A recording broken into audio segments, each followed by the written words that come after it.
Okay, we'll call our meeting to order. We're a couple minutes late, waiting for one member of the committee.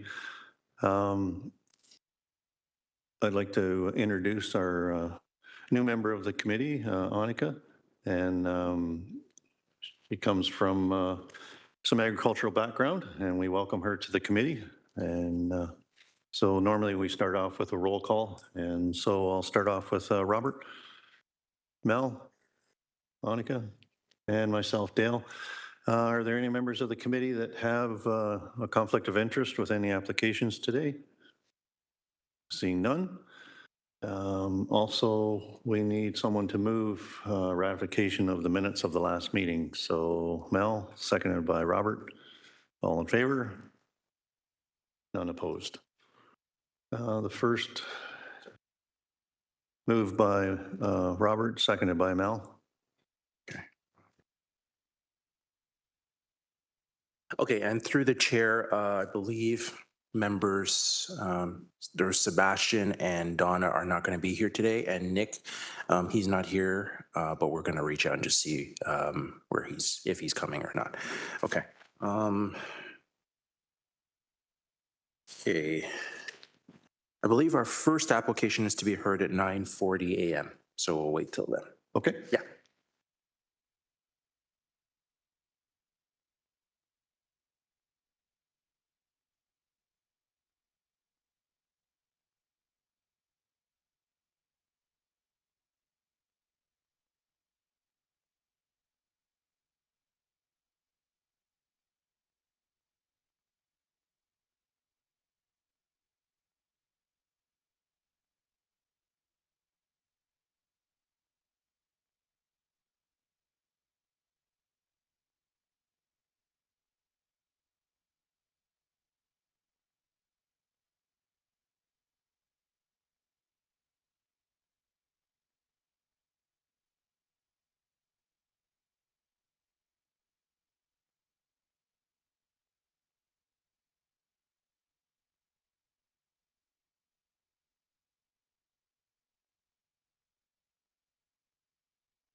Okay, our first application, it's a consent application, B25081, 804 Lower Lions Club Road, Ancaster.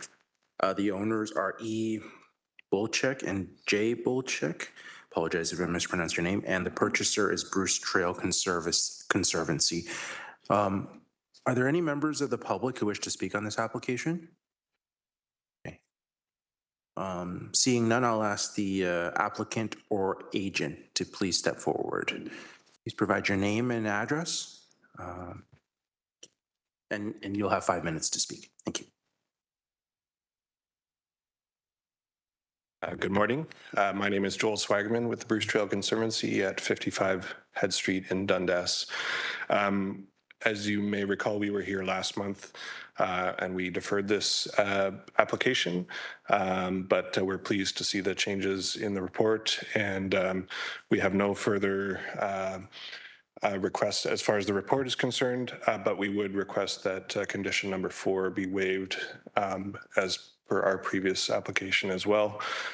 This is a application that we feel is applicable to more of a development type application, whereas this is a conservation severance with no change proposed to the retained lot. So thank you. Okay, does the committee have any questions at this time?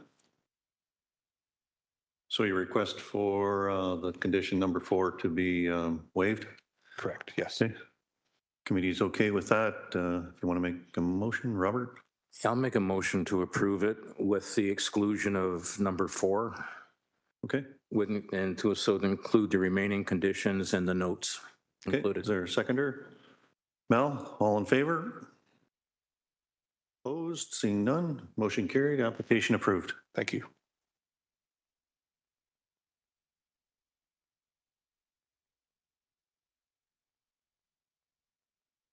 And through the chair, we'll wait till 9:45 to hear the next application. There's actually presentation material for that. I'll just hand it out to all the members now.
Okay.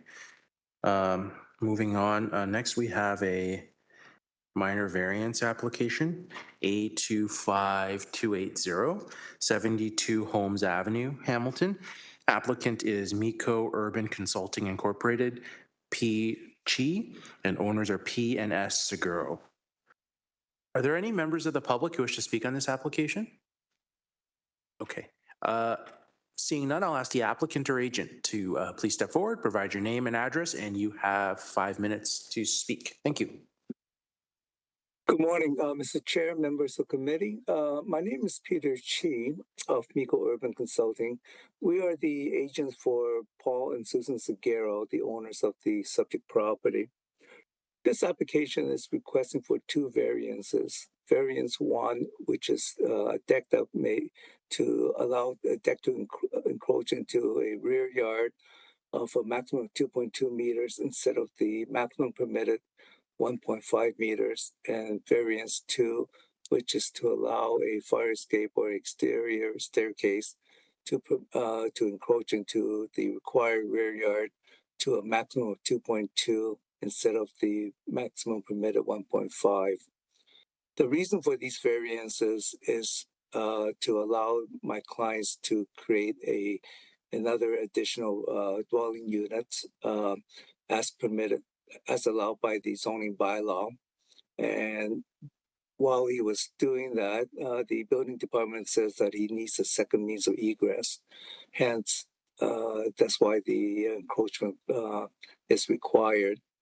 Other than that, we feel it's very minor. It's very good.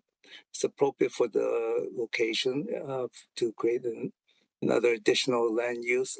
No, sir, an additional dwelling unit, and it's in keeping with the intent of the official plan and zoning bylaw.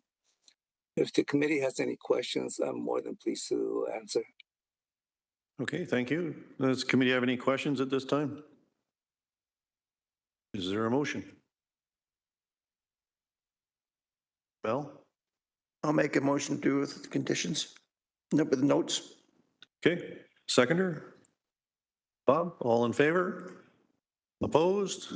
Seeing none, motion carried, application approved. Thank you. I can't get it. And through the chair, we'll wait till 9:50 a.m. to hear the next application. Thanks. Anna, I can't get this door. They open up the application.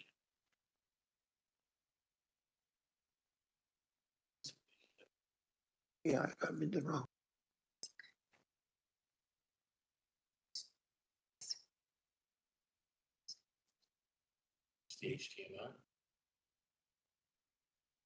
I tried there and it wasn't letting me do it. Don't ask me why. Open it up now.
Okay, moving on.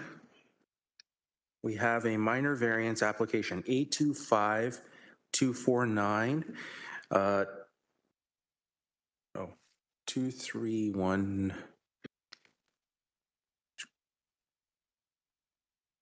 Sorry. Yeah. 231 Bay Street, North Hamilton. Agent is Landwise S. Mackay, and the owner is, it's a company, 231 Bay, Hamilton GP, Incorporated, S. Al-Sahi. Um, just through the chair, letting you know, oh,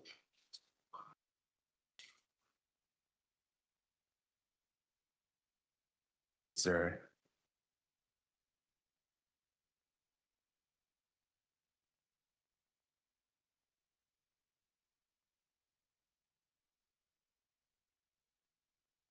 Just give us a moment, please.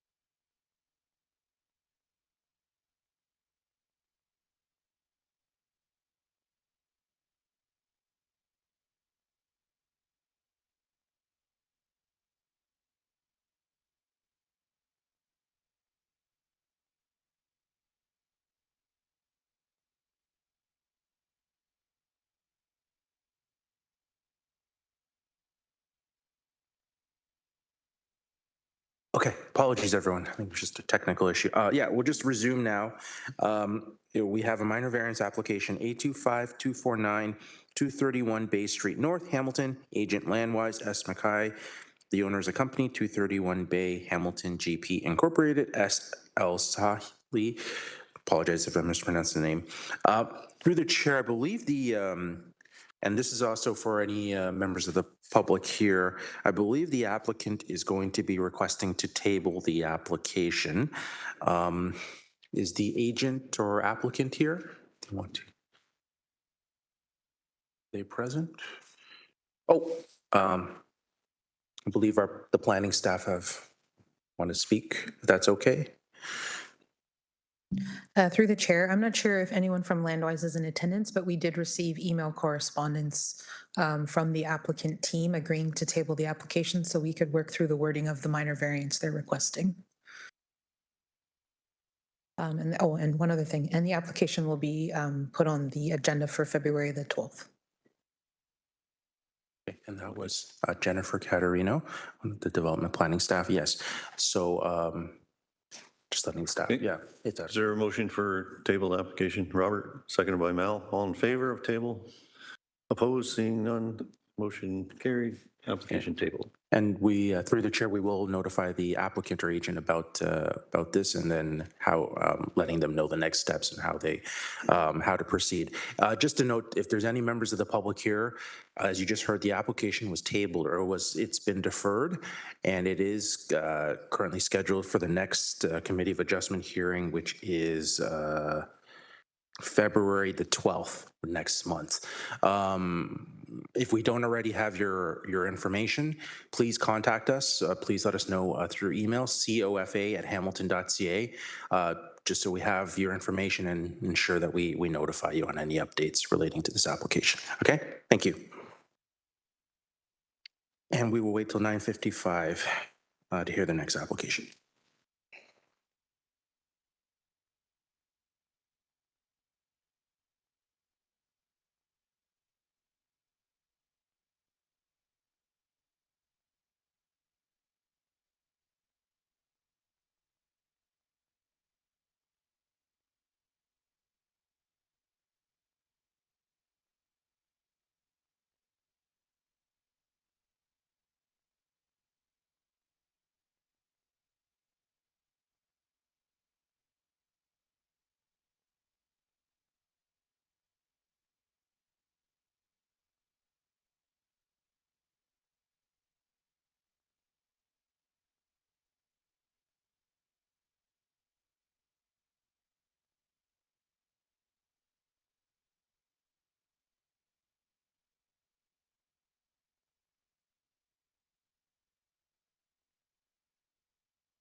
Okay,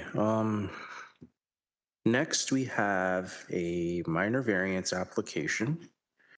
It is A25266, 4 Foster Street, Hamilton. The applicant is Royal Landworks C. Rodriguez, and the owner is L. Bannon. We had some interested parties here. I don't know if they wanted to speak. Nicole Smith and Robert Pental. Are you there? Nicole Smith, Robert Pental. I believe they indicated they were. I see a Nicole there. You there? I see her there.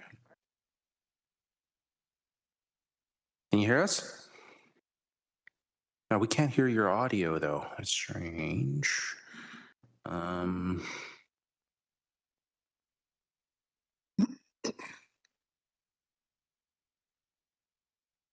think you're on mute. If you can, Yeah, if you could unmute yourself, please. there we go. Oh, Looks like she's speaking, but we can't get her audio. We're not hearing it. I don't know if you wanted to try to just exit WebEx and enter again. You could also use, there is a phone in option if you wanted to try to phone in as well. There's a phone number. Maybe try that too. Okay. All right. Maybe give that a. Yeah, we can see you. We just can't hear you. It's internet. I think you can hear us. Yeah, maybe just give that a try, please. Okay. Maybe in the interim, let me just see. Is there any other members of the public who wish to speak on this application? I don't see anyone. Through the chair, did you want us to wait for that person to come back, or did you want to? let's maybe hear from the agent if he has any concerns or whatever. Okay, okay. So if the applicant, so again, the applicant or agent is here, please step forward. Please provide your name and address, and you have 5 minutes to speak. Thank you. Hi, good morning, members of the committee. My name is Cesar Rodriguez with Royal Landworks. I'm here representing the owner, Lindsay Bannon of 4 Foster Street here in Hamilton. Today, we are seeking 2 variances. First, we're looking for a minimum setback of 1.4 meters for the front line instead of the required 3.5 meter setback. And secondly, we're also seeking a 0.38 meter side yard setback for instead of the 1.2 meter required setback. This is in relation to a demolition and rebuild of an existing garage. The project isn't slated to change setbacks as they currently are. So everything essentially is being demolished and put back the way it is, just all new materials. And we're just again seeking a permittance for these 2 variances to move forward with the project. Okay, thank you.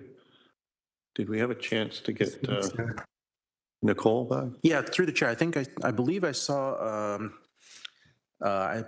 Nicole Smith here. You there? Yes, I'm here. There you are. Can you hear me? We hear you. Yeah. Yes. So if you Great. want to, just letting you know, the applicant just spoke. So if you wanted to speak, just please provide your name and address, and you have 5 minutes to speak. Thank you. Can I share the screen? No, sorry. Do you have a presentation, Yes, Ms. Smith? Did you send that to us yes. prior to the hearing?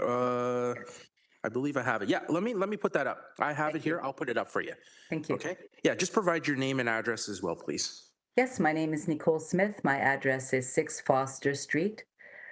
So yes, thank you for this opportunity to speak.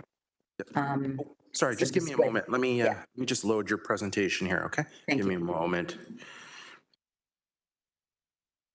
So you're right next door. Yes, we're right next door. Yes.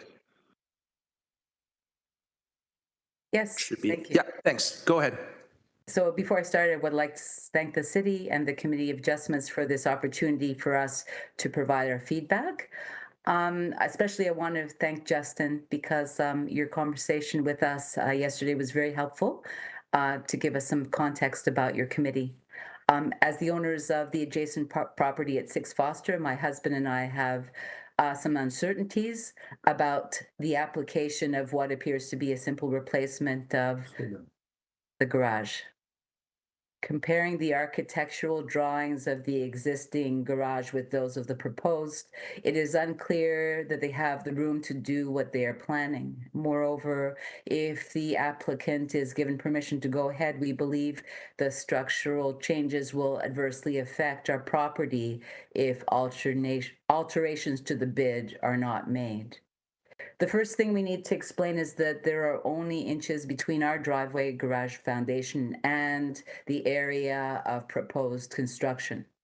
From what we understand, the application as it now is to replace 42 feet or 12 meters of garage, to add weeping tile and new aggregate, as well as a retaining wall at the back of the garage. Sorry, could you scroll up?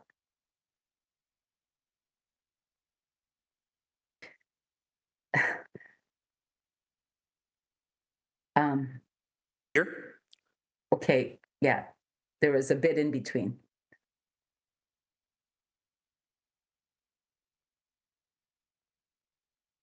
Yeah, if you could,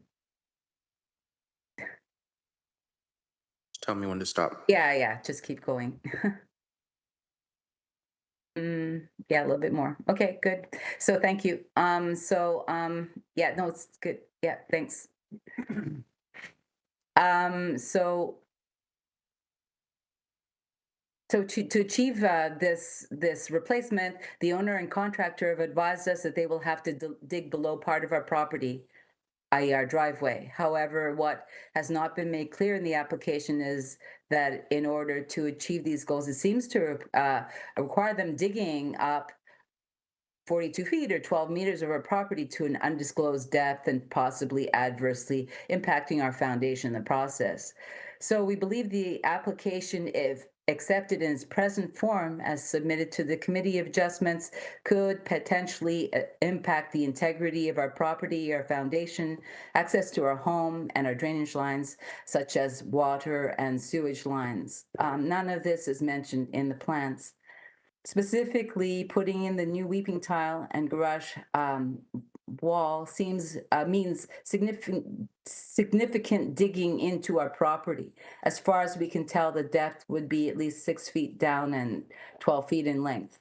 That would impact our foundation. So now I need you to go down, but not too much, so that I can still see the rest of it. Could you just scroll down, please, Chestnut?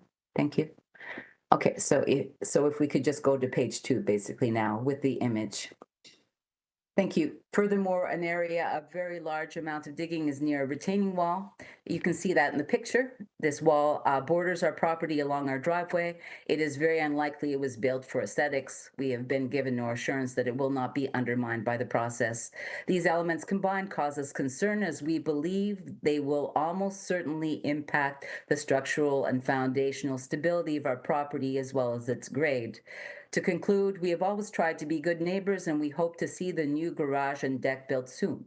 However, we must ask the Committee of Adjustments to not allow the application to be accepted as it is now presented. Rather, we seek from the applicant an updated plan that will ensure the structural safety and integrity of all properties affected so that municipal standards are met.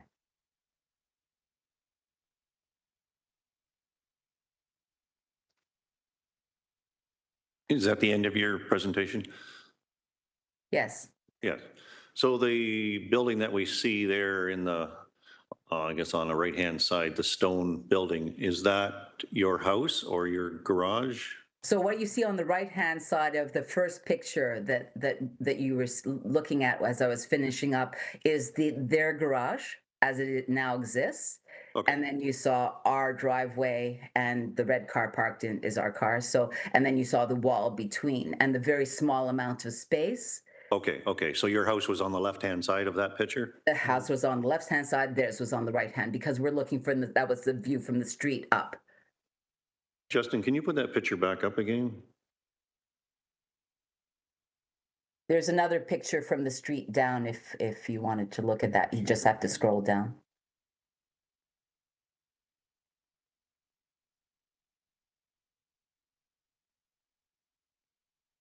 Yeah, so this is the view from the street up. Okay. So that small retaining wall is your wall? That's our wall that Okay. borders our driveway, and you can see that there's not a lot of space. So we have concerns about the drainage, which we noticed were echoed by the engineering comments and their recommendation to deny variance 2 because of not having enough space for the drainage swathe. Okay. Do you know, is that retaining wall, does it have a footing on it? Like, does it go down 3 feet or is it on the surface? This is what we don't know. We don't know. We don't have the. Okay. All the houses on here were Okay. It was there when you bought the house, so. Exactly. Yeah, okay. All right. Robert, do you have a question? My comment to this is we have first thing, it was noted by the staff, it should be denied. And I'm leaning towards that direction because the drawings that were submitted don't appear to be that accurate. Having said that, we had no idea where the property line is based in reality here. So if the agent wants to proceed with this, I think he's going to have to get a legal survey done to show exactly where the property line is. And unfortunately, there's still going to be a problem of the setback for drainage. Now that, I don't know how that would determine with the neighbor next door who has this retaining wall that was there before she bought the house, if that's even legal non-conforming, whatever term you want to use. But just because the existing owner wants to rebuild, how does the neighbor next door have to deal with that? Now, basically what she's asking for is not so much of an issue of the construction, but it comes back to what happens to her retaining wall because it's obviously holding up her driveway. Yeah. foundation of the garage. So at the end of the day, if the applicant agent is prepared to go back and come up with another plan, I think that might be worthwhile. Otherwise, staff are recommending it be denied. So I'll leave that up to you, how you'd like to proceed with this. So the application to the agent, it could be tabled, and if you want to look into, the official or the registered survey line so that we know exactly where that line is. Anything can be possible. It could be that retaining wall is right on the line. We're not sure at this point. And as the neighbor said, she has no problem with the garage being rebuilt, but it's just her worry about her property. Okay, yes, go ahead to the agent. Hi, yes. So in reference to the property lines, actually, there is already a grading plan that was submitted with the application. The grading plan did account for property setbacks and property lines. Those are all detailed actually in the grading plan that was submitted with this application. Secondly, there was mention of a 6-foot excavation depth for the foundation work to be done. The actual foundation is only going to be 4 feet to depth for excavation for the work to be done. Thirdly, there was, so there's actually 14 inches of spacing between the proposed wall and their foundation wall for their driveway. We are only going to be excavating for a foot, so 12 inches beyond that wall for footing to be built. right? So there's still going to be some space there. I know it's only 2 inches left, not much. Fourth, we actually did submit plans to the city of Hamilton for shoring to be installed during the work. So once excavation has started, shoring will be installed along the entire length of that wall or along their property line as well, preventing any undermining of their driveway or any foundation if there is to be one for that retaining wall of their garage or driveway, sorry. So all of these issues have been accounted for. Again, property line, there is, if you look into the application in the grading plans, all property lines are detailed in those plans. And those plans were created in reference to property setbacks that we obtained from the city of Hamilton. Guess one question I might have is, 12 inches, once you put a retaining wall in there or a shore up a wall to keep her soil or property back on that retaining wall, doesn't leave a lot of room for contractors to work to put forms and set up forms and put a footing. A footing usually will stick out, I don't know, I'm going to guess 6 inches to 8 inches beyond the wall. So it has, let's say, proper footing for that wall to sit on for the garage. I'm just not sure if there's enough space there to do everything that they want to do once they excavate the dirt away from there. Robert? That's basically my comment too. Like when I was by the other day, it wasn't a good image because it was totally buried in snow. But the picture that was included with the applicant, the neighbor's response clearly defines that you're not dealing with a whole lot of space here. Yeah. And I don't know how you can achieve the drainage issue that has been brought up with that limited space. As we all know, it's 1.2 meters, and we usually, will ease it a bit to 0.9. It can't be done.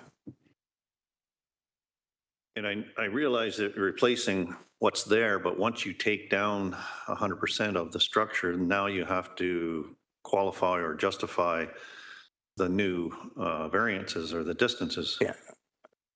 In contrast to that, you're absolutely right. However, if the foundation is usually saved, that's the get out of jail card, you might say.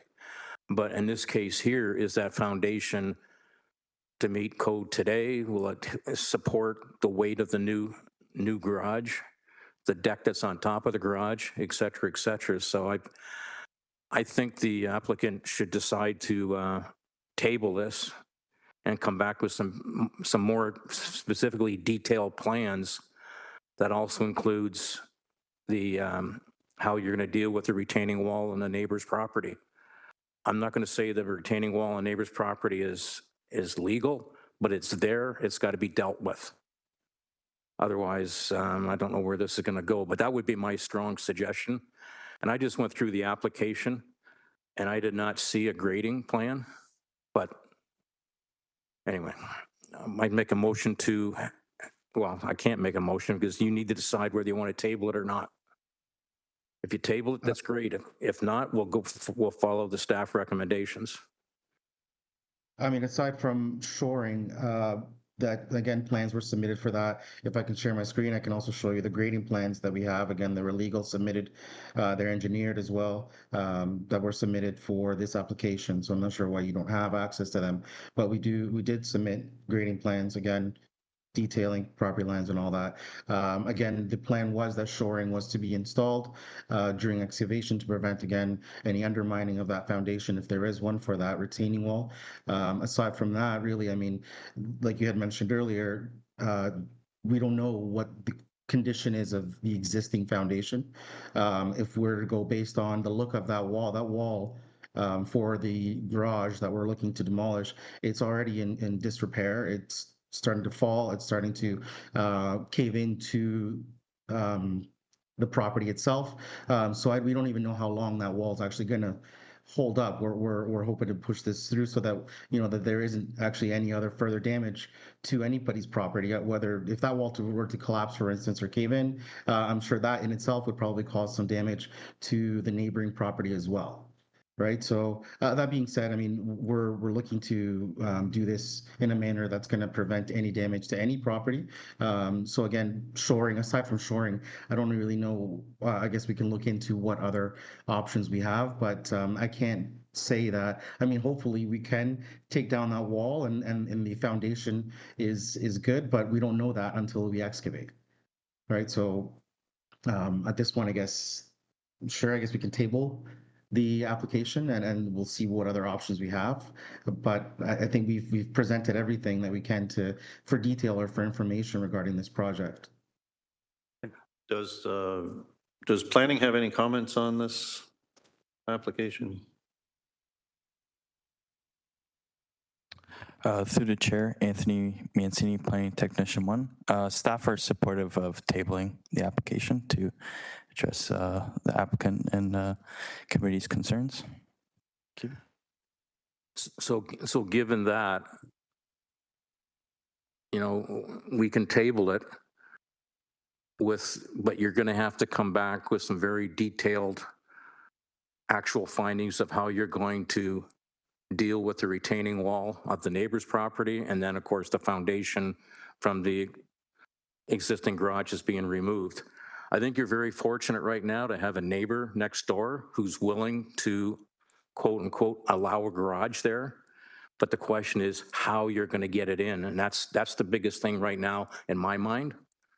So I'll make a motion that we table the application as per the applicant's request and the planning department. Okay, motion made by Robert. Is there a seconder? Yannicka? All in favor? Opposed? Seeing none, motion carried. Application tabled. And just a comment to the agent too, maybe possible, you know, or to the neighbor, legal advice or whatever, like maybe you could work something out with that retaining wall, you know, taking it down, and then with the new construction going up, they would replace that retaining wall. You know, have that conversation between the neighbor and the agent. There's possibilities here that could happen, and everyone could be happy. So it would make it easier for the construction of the garage, and it would keep the neighbor happy if the retaining wall was put back up again. So anyway, just a comment. Just to add to that, that might help too with the drainage problems. If you're taking out the neighbor's foundation wall and yours, then you can dig down, put a proper weeping tile in to help with the water drainage. I think that would make development engineering a little happier too. So. Okay.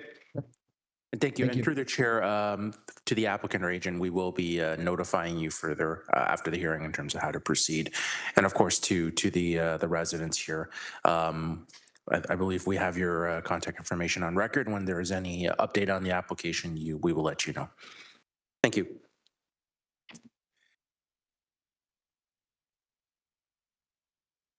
Okay, moving on. We have a minor variance application, A25250, 75 Burlington Street West, Hamilton. The agent is Jay Vander Herberg, and the owner is a numbered company. I believe it is.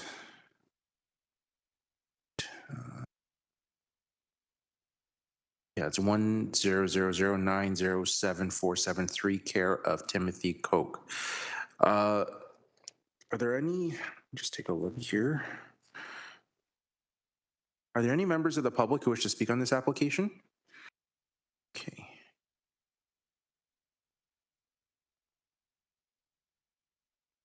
Oh no, I'm asking if any residents wish to speak. Yeah, was there any members of the public who wish to speak on this application? Okay, seeing none, I will ask the applicant or agent, please step forward. Please provide your name and address, and you have 5 minutes to speak. Thank you.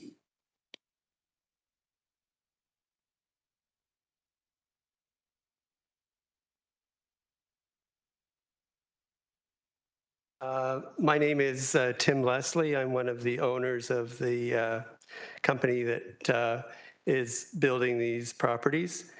So we purchased a double lot on Burlington Street a couple of years ago, and with the intention of subdividing it into two, approximately 30-foot lots. The committee has already approved the severance of the two lots in October. And then this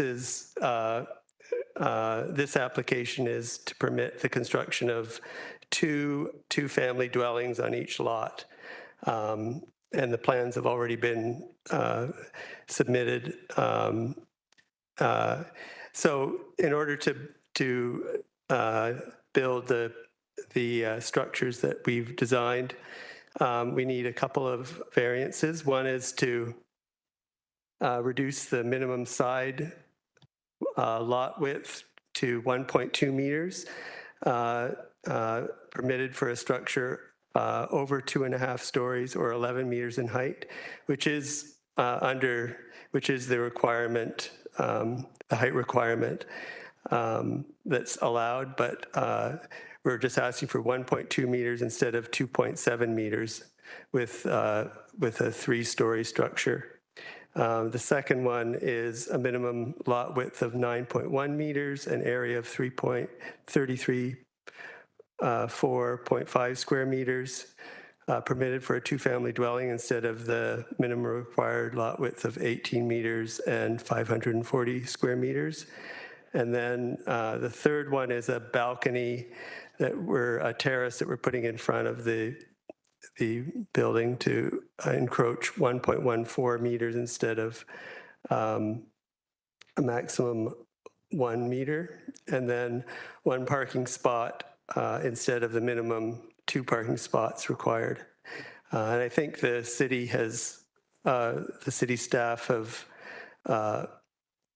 go along with all of these variances, so that's pretty well it.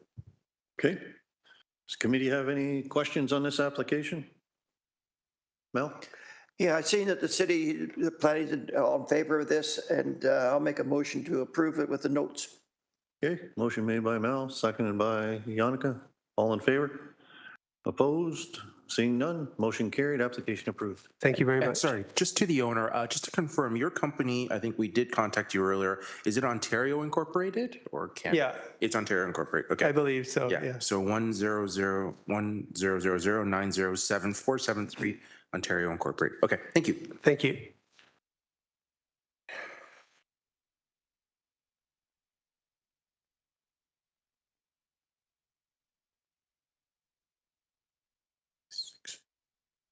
Next, we have a minor variance application, A25022, 128 Cannon Street West, Hamilton. Agent is L. Romanovic and owner is H.T. Lee. I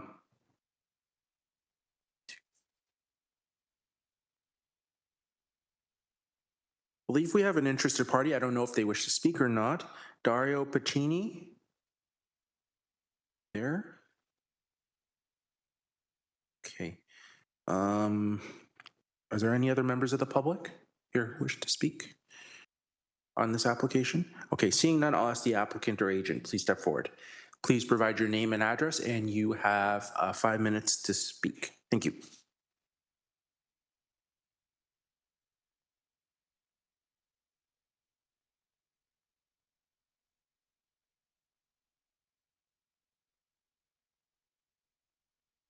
Yes, my name is Larry Romanovich, and I reside at 170 Wickens Road, Frankfurt, Ontario.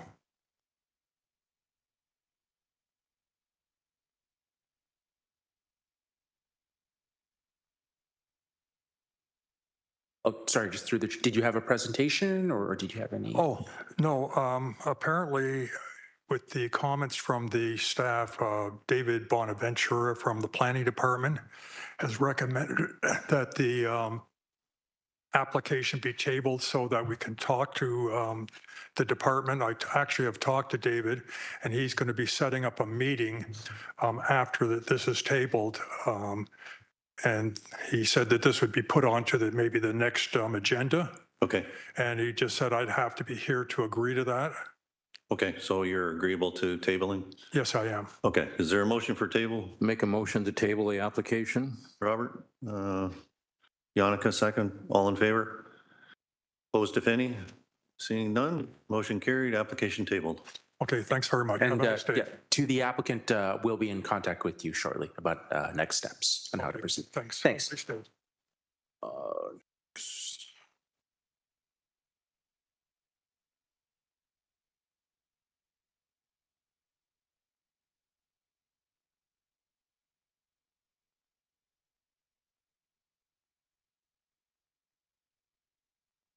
Okay, next we have a minor variance application, A25278,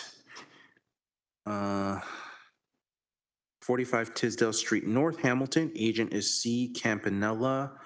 Owner is Savorn Realty. D. Savage, S. Hagedorn, N. Savage, and M. Carter. And through the chair, I believe the agent or the applicant did contact us prior to the hearing because planning staff are recommending the application be tabled, and they were indicating they may be considering tabling the application. I don't know if that's still the case or not. Okay, I see a head nodding. So if that's the case, I'll ask the applicant or agent to please step forward first. Please provide your name and address, and you have 5 minutes to speak. Thanks.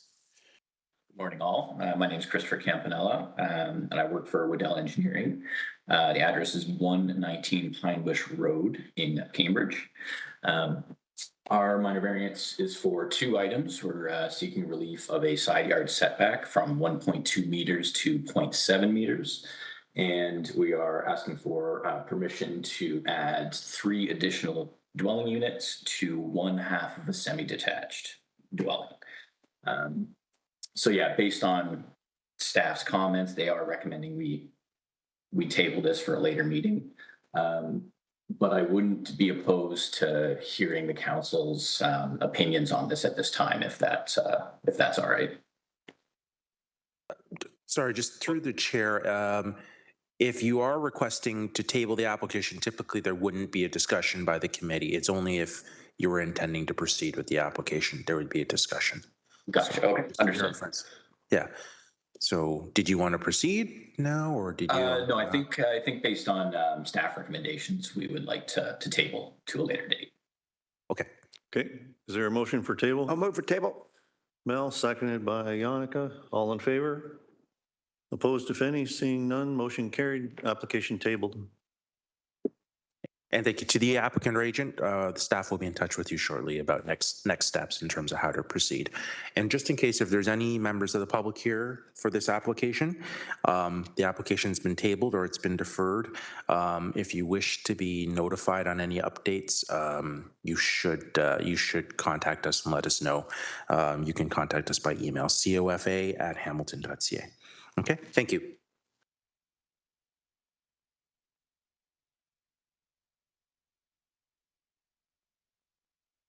And next, through the chair, I believe we have a series of minor variance applications here. I believe they're all related. I don't know if the committee wanted to hear them all together. We got one. Greenway. 12 Greenway, yeah. I don't know if 12 Greenway is related to the other one. Is it? Because they all have the same, yeah, A25257 to A25261. They're all under the same owner. Yeah, let me just ask, is the, just check that, is the agent here, M. Johnson? Yeah. Or his agent here? Let me just double check with them. Yeah, please step forward to the podium. Please provide, yeah, your name and your address, please.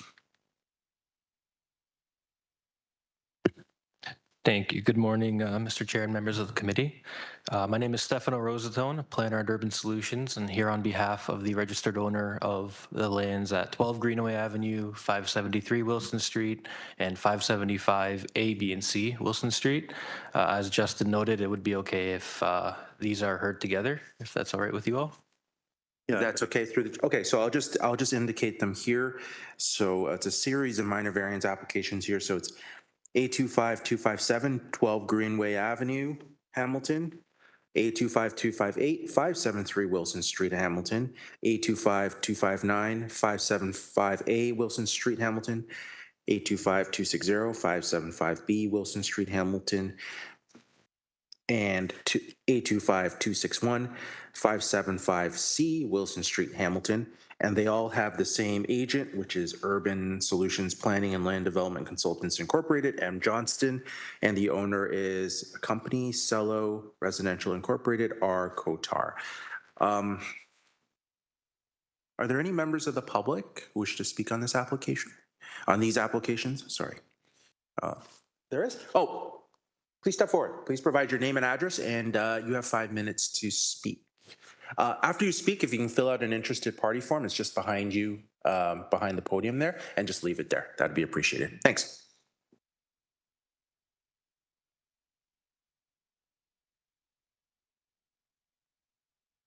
My name is Garth Brown. I live at 18 Greenaway. Our concern for the neighborhood is parking. It's already a nightmare with Parks. That used to be Parks parking lot. Now they've closed it, sold it to them. Their customers park on our street. They park over our driveways. We call bylaw. By the time they get here, they're gone. The property that they're going to build on, it's a cesspool. When you look into the big pools, you see the rainbows. I've seen people change their oil in there and just let it flow. I've seen the construction company filling their diesel, and then the hose hits the ground, diesel spills. On our street alone, we already have 3 quads, 3 fourplexes, which take up parking spaces. 577 Wilson is 3 apartments. They take up 3 parking spaces. With the city's redesigning Wilson Street, we've lost 9 parking places. Now they're going to add more cars to a already highly congested area. We would require that they provide ample parking for these buildings. Because what it reads is they're probably going to add another 5 or 6 cars, and we're already jam-packed now. We also have a church on the corner that takes up parking spaces. Students from the school park on our street. Parks Furniture employees do park on our street occasionally. But we're asking that they provide a parking lot for these houses. Okay, thank you. Can you fill out an interested party form just behind you? Yeah, just make sure we'll keep you notified. Just through the chair, thank you to the resident for speaking. Just letting the public know, our contact information is on the notice and it's on the website. If you have any questions about the applications or committee of adjustment processes, please contact the staff. Just for everyone's reference, there is no parking variance that's been requested here. Again, the agent can provide more information on that. So there's no, the applicant is not indicating any kind of reduction in parking.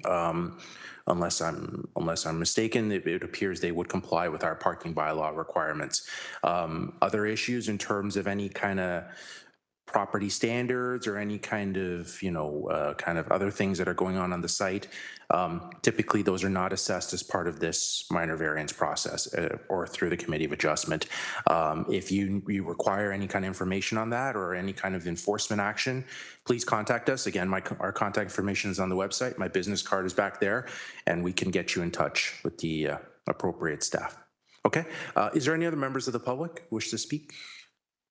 Okay, seeing none, I'll ask the applicant or agent, please step forward. Please provide your name and address, and you have 5 minutes. Thanks. Well, thank you all. Keep this short and sweet. But again, Stefano Rosatone here with Urban Solutions. We have had a chance to review the staff report and agree with the staff's recommendation to approve the revised variance. And I do just want to thank staff for their support in refining this variance, namely Jen, David, Morgan, and Matt. I'm available for any questions you may have, but quickly just to touch on the point of parking, and in addition to what Justin has said, we don't need any additional variance for parking for this application. It's okay as proposed.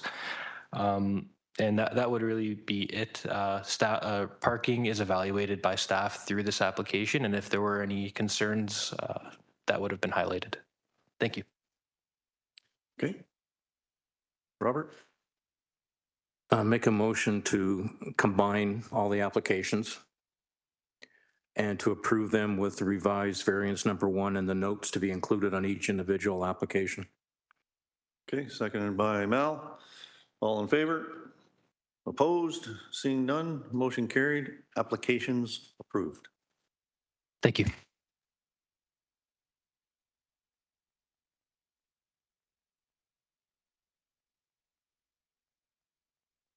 And through the chair, I believe the next application to be heard is at 10:40 a.m. and we'll wait till then. Thanks. Ed.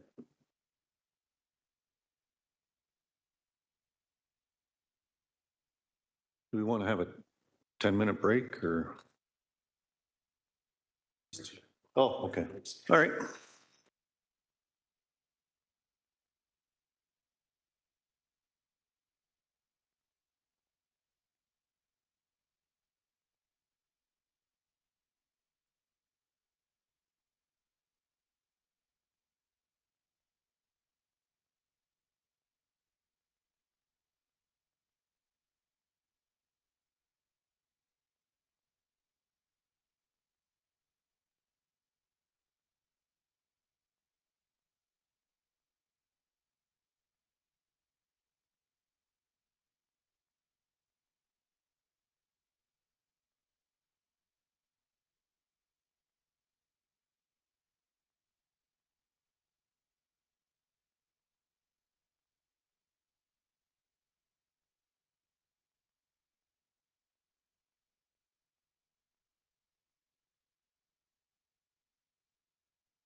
Okay, moving on, we have a minor variance application, A25253, 854 West Fifth Street, Hamilton.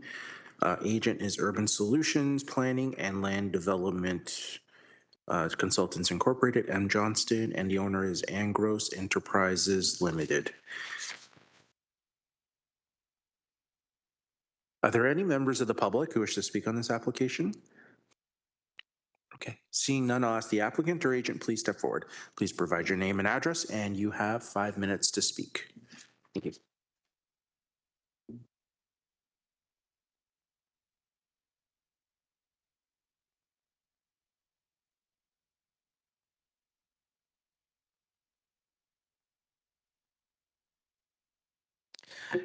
Good morning, members of committee, chair, and staff. My name is Matthew LeBlanc, and I am a registered professional planner with Urban Solutions. Here today on behalf of Angros Enterprises Limited, the owner of the subject lands. We did have the chance to review the staff report and are in agreement with the recommendation for approval. I do have a brief presentation prepared, but in the interest of time, I'd be happy to forego it and answer any questions that the committee has. Thank you. Does the committee want to see the presentation, or are you okay with comments that have been put forward? We're good?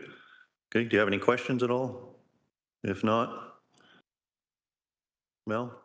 I'll make a motion to approve with the conditions, everything there that they approved by the city, the planning department. Okay, is there a seconder? Yannicka, all in favor? Opposed? Seeing none, motion carried, application approved. Thank you. Okay, and the next application is to be heard at 10:45 a.m. So we'll wait till then. Thanks.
Okay, moving on, we have a minor variance application, A25269, for Light Feather Place, Ancaster.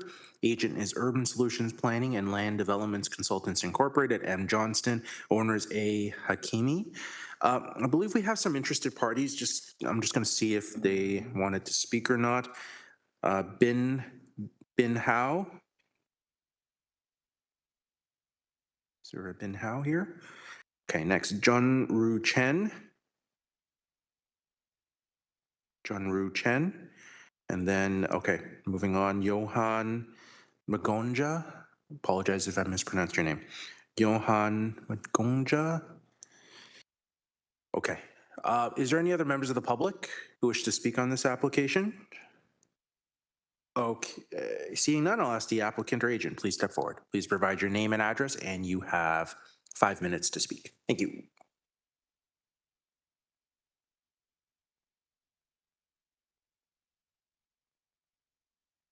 Good morning, Mr. Chair and committee members again. Stefano Rosatone, Planner at Urban Solutions, here on behalf of the owner of 4 Light Feather Place. I've had a chance to review the staff report and agree with staff's recommendation to approve the variance as requested, and I'm available for any questions you might have. Thank you. Does the committee have any questions? Motion? Motion to approve with the notes included, please. Moved by Robert, seconded by Yannicka. All in favor? Opposed? Seeing none, motion carried, application approved. Thank you very much.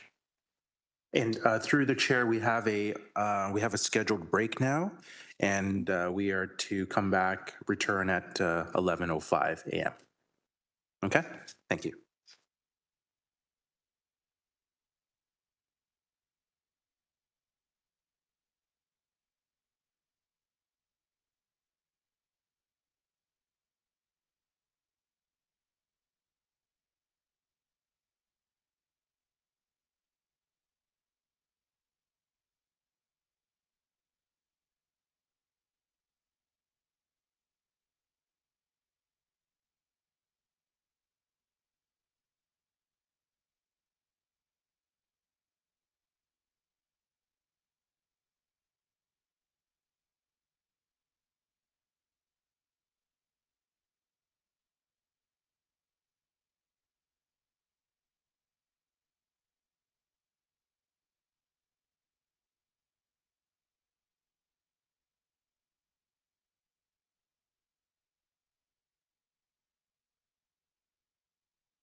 Now have a minor variance application, A25251, 101 Inverness Court, Hamilton. Agent C. Hopkins, owner C and M Sequin. Are there any members of the public who wish to speak on this application? Okay, seeing none, I'll ask the applicant or agent, please step forward. Please provide your name and address, and you have 5 minutes to speak. Thank you. Good morning, everybody. Chris Hopkins here. Address is 7065 Airport Road, Hamilton, Ontario. Thanks for taking the time to review this application. We are in agreement with the 2 proposed conditions on the comments and also acknowledge the note about the potential of archaeological findings and the process that should be followed if we do. Other than that, I don't have any further comments. Feel free to ask any follow-up questions or anything that you guys need. Okay, so Chris, you read the comments that were posted, obviously? Yeah. Right.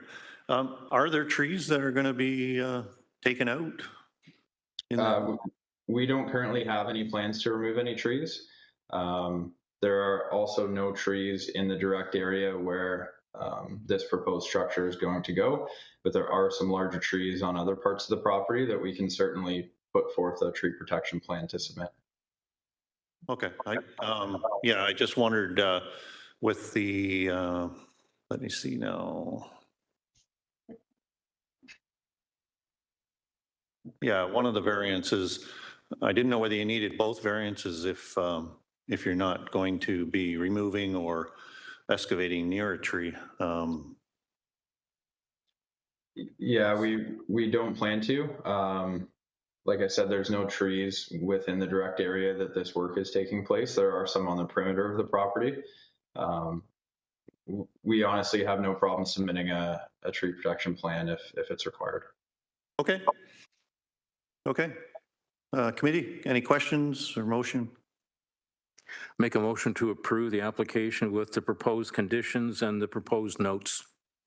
Okay, is there a seconder? Yolanda? Sorry. All in favor? Opposed? Seeing none? Application approved. Perfect. Thanks, guys. And we'll wait till 11:10 a.m. to hear the next application. Thanks.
Okay.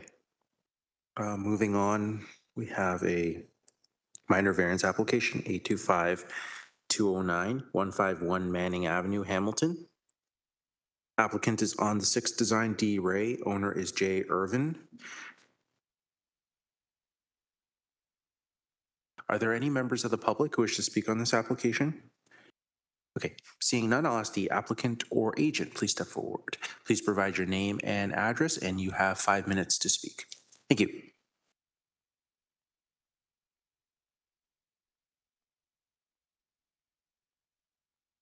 Is the applicant or agent here?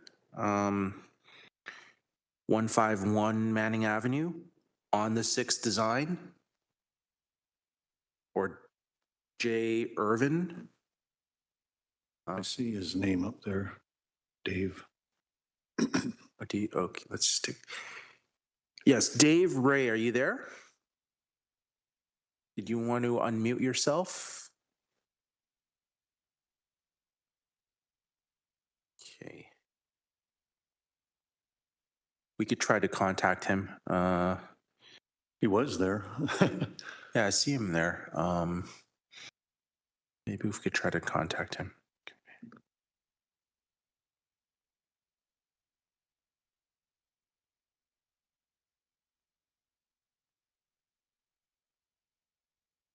Okay. Yeah, we'll try to contact him.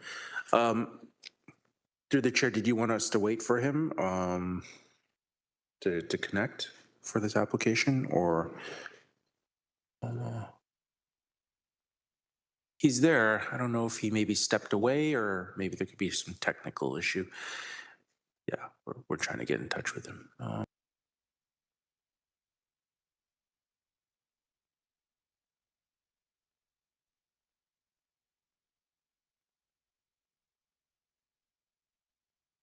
Well, planning is in favor and there's no conditions. Through the chair, that is correct. The committee can proceed without the applicant present. So if that's what you wanted to do, we could do that. Yes. There's no concerned citizens on this one either.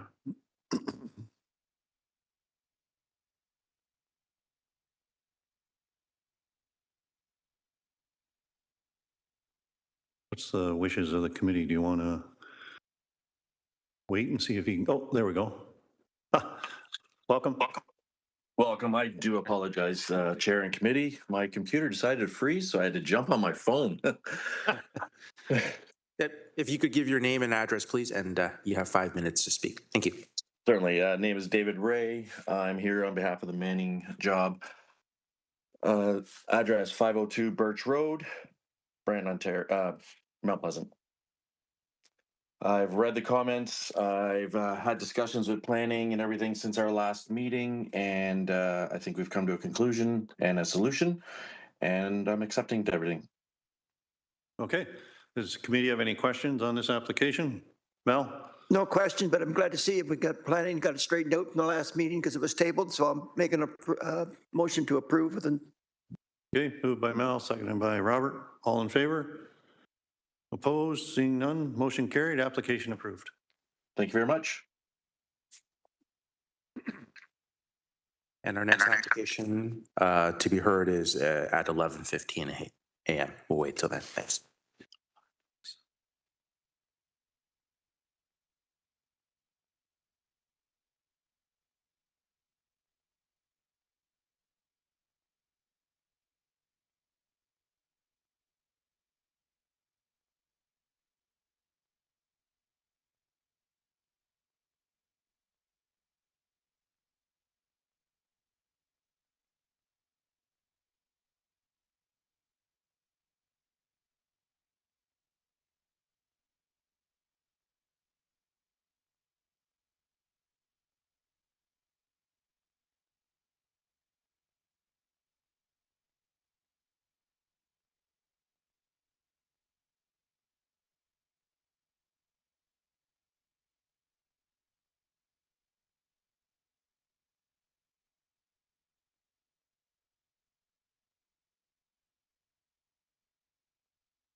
Okay, the next application is is a consent application, B25085, 1620 Clay Bar Road, Ancaster.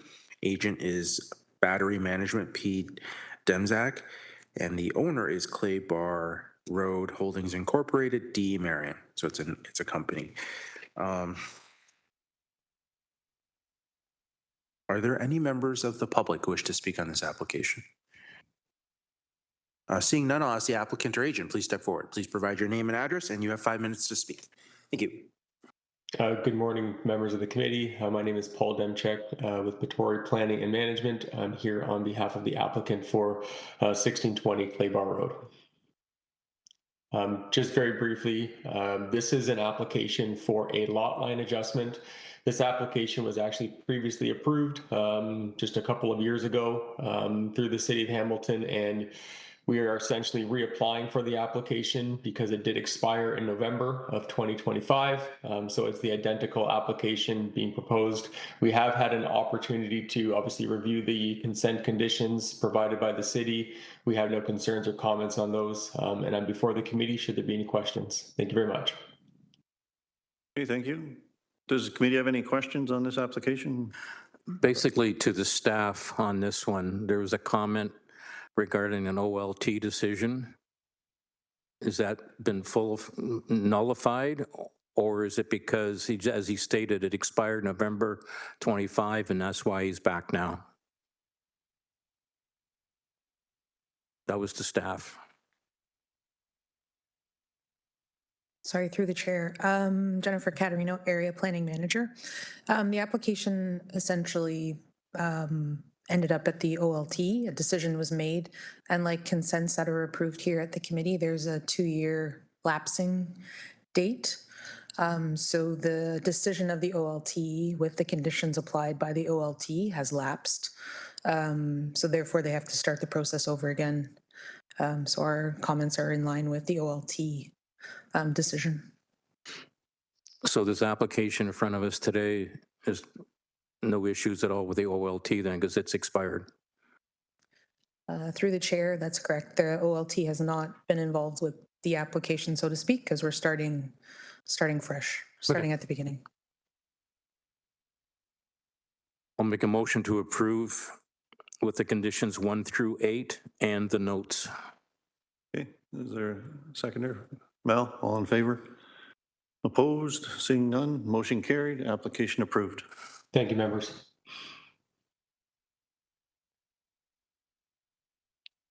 And we'll wait till 11:20 a.m. to hear the next application.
Okay.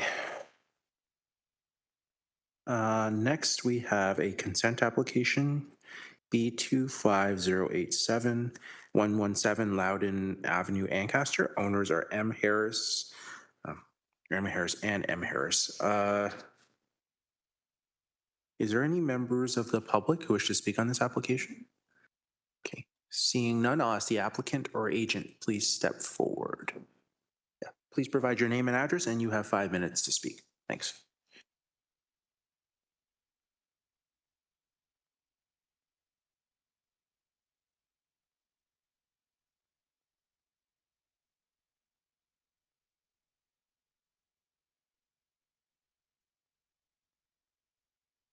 Name is Mark Harris, agent and owner of 117 Loudon Avenue, Ancaster. So I want to thank the committee for looking at our application today. Appreciate it. A couple concerns I have is the item number 12, where it refers to the acoustical report being warranted. I'm asking the committee to reconsider that particular item number, as there's existing residential houses there now, and presently the noise is not an issue. And of course, the severed lot that we're looking to have the application approved is right next door to an existing lot of 117 Loudon. And the issues of noise, from my understanding, have never been a concern. So I ask the committee to reconsider item number 12. Item number 8, which refers to the consent agreement for the grade plan review. We ask that you reconsider that item as well until such time that there is proposed building permit put forth, as well as item number 9, which refers to the SWM, the stormwater management system as well, which is requested by yourselves to defer that until such time a building permit is requested. Other than that, we're happy with the proposed comments by the staff and look forward to your resolution. Okay, thank you. So those items, I'm sure will come up when you issue for put plans in for a permit on drainage and 9, 8, and 12. Does the committee have any questions or any issues with waiving those 3? Does the planning have any exceptions in removing those 3? Good afternoon, David Bonaventura, Planning Technician, West Development Team. Through the chair to the committee member, I can only speak for development planning's condition regarding the noise study. Requiring a noise study is consistent with our policies in the Urban Hamilton Official Plan, given the proximity of the subject lands to major arterial road. We would I can't speak to any of the technical details of development engineering conditions, but we would probably not support removing it.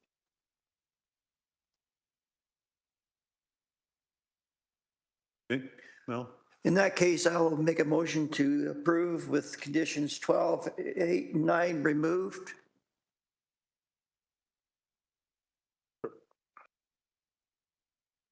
So 8 and 9, what were your wishes on that? Okay. And 12 too. Okay. Okay. Made by Mel, seconded by Robert. All in favor? Opposed? Seeing none, motion carried, application approved.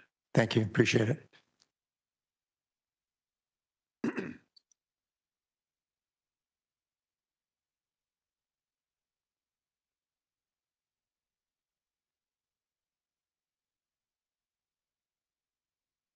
Sorry, and we'll wait till 11:25 a.m. to hear the next application. Thanks.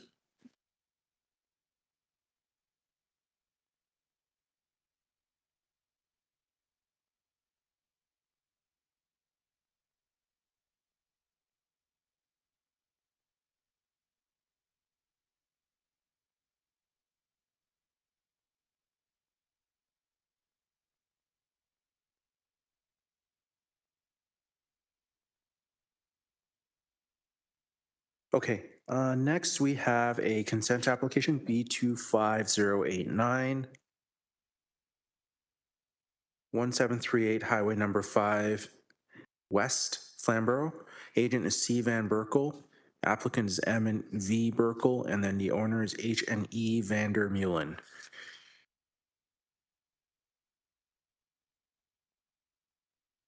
Are there any members of the public who wish to speak on this application? Okay, seeing none, I'll ask the applicant or agent, please step forward. Please provide your name, address, and you have 5 minutes to speak. Thank you. Good morning, committee. My name is Chris Van Berkel. I represent Herman and Evelyn Vander Meulen on consent application here that affects 1738 Highway 5 in West Flamborough, or in Flamborough, the west part of Flamborough. 1722 Highway 5 is a small quarter-acre parcel. Upon purchase of that property, the owners, the current owners, on closing, found out that the property was actually undersized from what was stated on the agreement of purchase and sale and on the listing. Turns out that the septic system itself is not even on the property, so therefore we've reached an agreement with both the neighbor of 1738 Highway 5, which is the parent property, where we're proposing to do a boundary adjustment to improve the lot area of 1722. What we have received, thank you to staff and the committee, but we have received comments. My client, the Vander Meulens, would be accepting of most of the conditions here. There is, I'm just trying to find my page and I've lost it, but a condition from roads that would allow, or that proposes a road allowance widening. And if a road allowance widening, here it is, would be granted, that actually makes the front yard setbacks even more stringent on, for sure, 1722, but also on 1738. This is an agricultural piece of property. It is Highway 5, but it is a quieter section of Highway 5. So we don't anticipate any huge widening projects in the foreseeable future, unless the city of Hamilton says otherwise. So based on that, again, I'd love to see that condition removed from any conditions that the committee may or may not approve. I think that was about the only thing that really caught my attention. Okay. I'm trying to look up the condition for that road widening, number 3, right? Correct. It was condition number 3.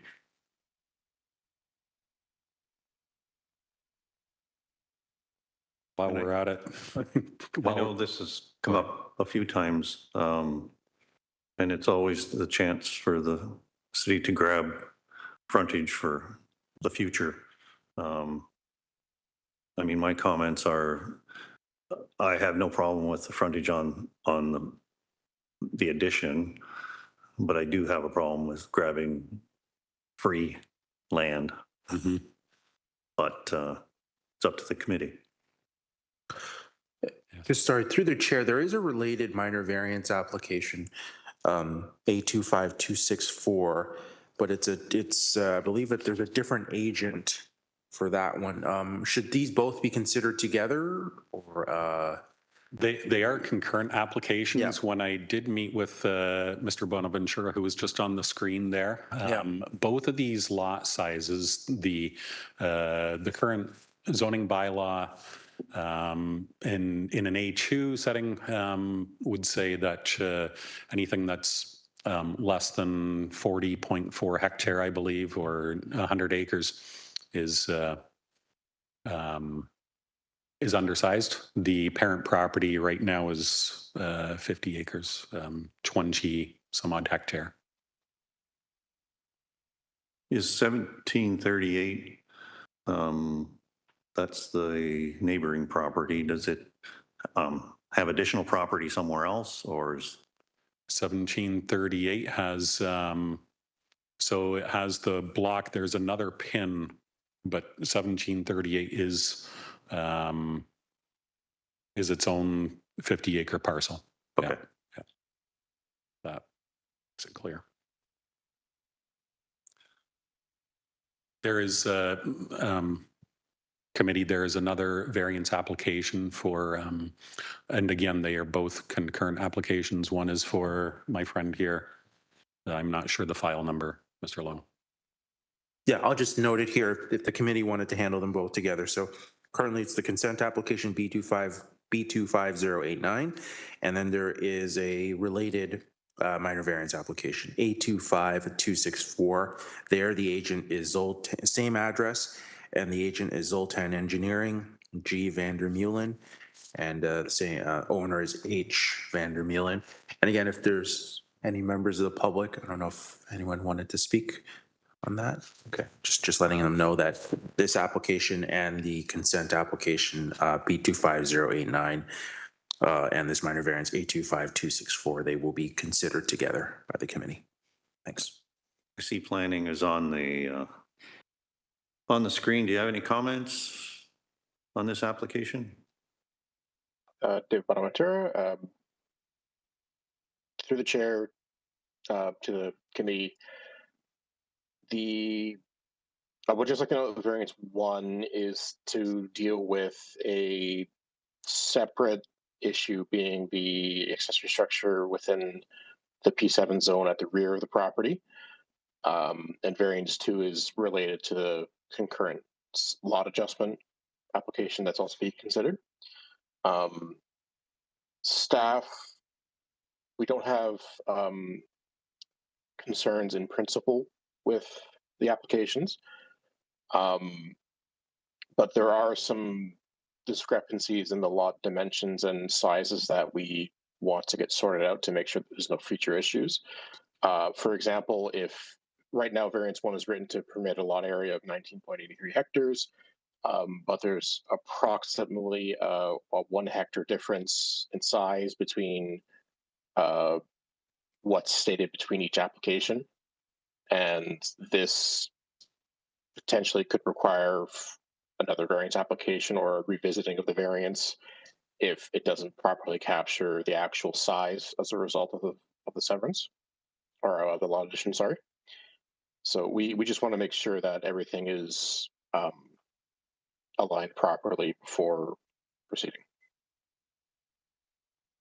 Okay, so I think they're kind of recommending to table so that they have the opportunity to speak with you and get the acreages or the measurements properly, so that you don't have to reapply and come back again. Yes. Yeah, I did see that in the comments. That was the drawing that is submitted to you. We are looking, and in the letter, we're looking for a maximum of 0.4 hectare for 1722, and any of that committee will be dealt with through the survey. Right, we through the survey condition that's here, and that would be registered on title. If tabling is necessary, I understand, but would love to have something. And I'm not sure if we can put that in as the condition. Oh, okay. Planning again. Sorry, Jennifer Caterino, Area Planning Manager for the West Development Team. We can't be, there's like the Planning Act provides the Secretary Treasurer a little bit of leeway when it comes to lot areas and severances. However, if there is a discrepancy, you may be in a position where you won't get your certificate official. So there is some rationale for figuring out the numbers now, at least getting it as close as you can. Now, so that there isn't going to be a problem later. And I do believe somebody mentioned you may have to come back for further applications. So I know a tabling seems like a delay. However, in this particular instance, there are risks to not tabling it, to figuring out the numbers, looking down the line to when you've cleared all the conditions. And then we might have to tell you we can't support the lot areas because they're substantially different than what you applied for. If I can I can speak. Hi, my name is Jarrett Vandermeulen. I am the applicant and agent for the minor variance, the second application for 1738.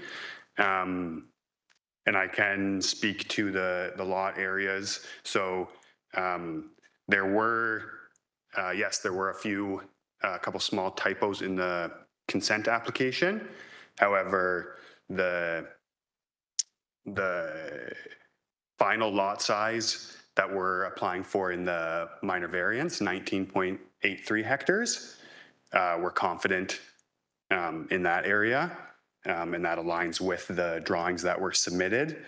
Also regarding the consent, there was a sketch for the proposed lot size for 1722, which shows the correct dimensions for the property depth and frontage, which amount to just over 0.4 hectares, which meet the city requirement. So unfortunately, yeah, there was a few differences in the paperwork, but we're confident in the numbers that we're proposing for the proposed lot size for 1722 and the variance we're requesting for 1738.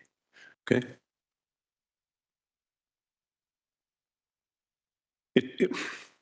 So tabling seems minor when they're agreeable to the 0.4 hectare. If additional variances happen, you know, you may have to reapply. But if you're okay with that, then you know I can see the committee maybe being favorable as long as that that lot comes up to the 0.4 or more. It satisfies today's lot sizes. But committee, what do you think?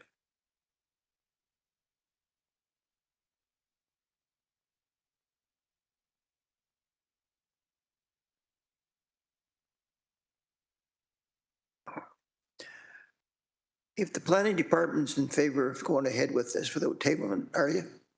No? Through the chair, the planning department would like this tabled so that we can get the correct number for the retained lands. Okay.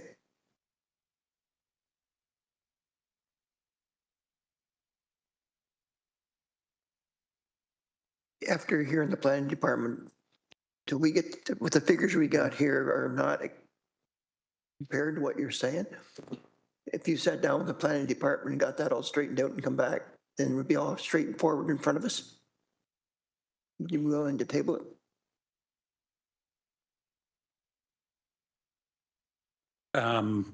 If necessary, I think another 4 weeks. There is a bit of a timeline, but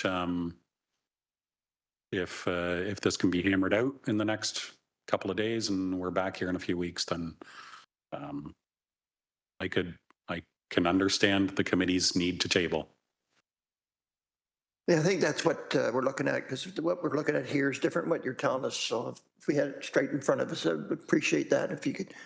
So you're willing to table it? I'm willing to table it. Okay, and that you're willing to table. It's going to affect both of you, so. Yeah, so understand and agree with that, and can understand if the planning department's not in support. The biggest pressure on my side is the unrelated variance for the accessory structure. But I guess, so my question is if there's any ability to approve one of the variances and table the other, or if they have to go together because they're under the same number. I think one's working with the other, so I think you better work both together. The accessory building's already there, right? Yeah. Yep. So it's not going to change for another 4 weeks. Yeah. What I'm trying to say is just leave everything as is, table them both, come back with your ducks in a row, and off we go. Yeah. Okay. Thank you. Thank you for your time. We agree to table. In that case, I'll make a motion to table both applications. Okay, second by Robert. All in favor? Opposed? Seeing none, motion carried. Applications tabled.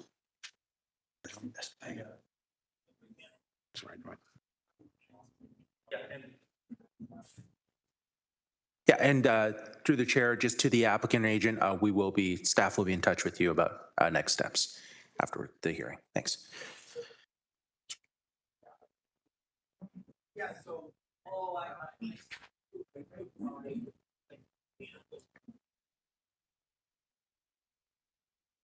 Next we have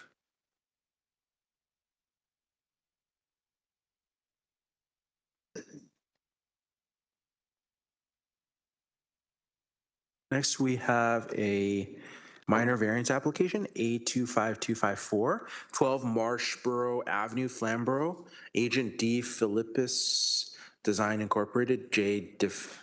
DePhilippus. I'm not good with names, I apologize. Owner I. Thistle. Are there any members of the public who wish to speak on this application? Okay, seeing none, I'll ask the. Oh, I see a hand raised. Hello? Yes, good morning. I'm just someone from the public that would like to comment on this application. Yeah, just give me a moment. Just give me a moment, please. Yeah. I'm just through the chair. I'm just noting to the just for everyone, the reference, the application material has been posted online, including the staff comments. Just noting staff are recommending this application be tabled. I don't know if the applicant or agent is here. I don't know what they're intending to do here. I think the agent is here. Justin, I haven't got noted here that the staff are not asking to be tabled, are they? Oh, sorry. Apologize. Sorry, I'm just A25254. Just give me a moment, please. 252. Wait. So apologies. I was looking at another application here. Apologize. There's a lot of applications today. No, I apologize. Actually, no. That's another application. No, staff are not recommending this application be tabled. Correction. Apologize. So yes, as I noted earlier, are there any members of the public who wish to speak on this application? And I believe there is. There's a resident here. If you want to provide your name and address, and you'll have 5 minutes to speak. Thank you.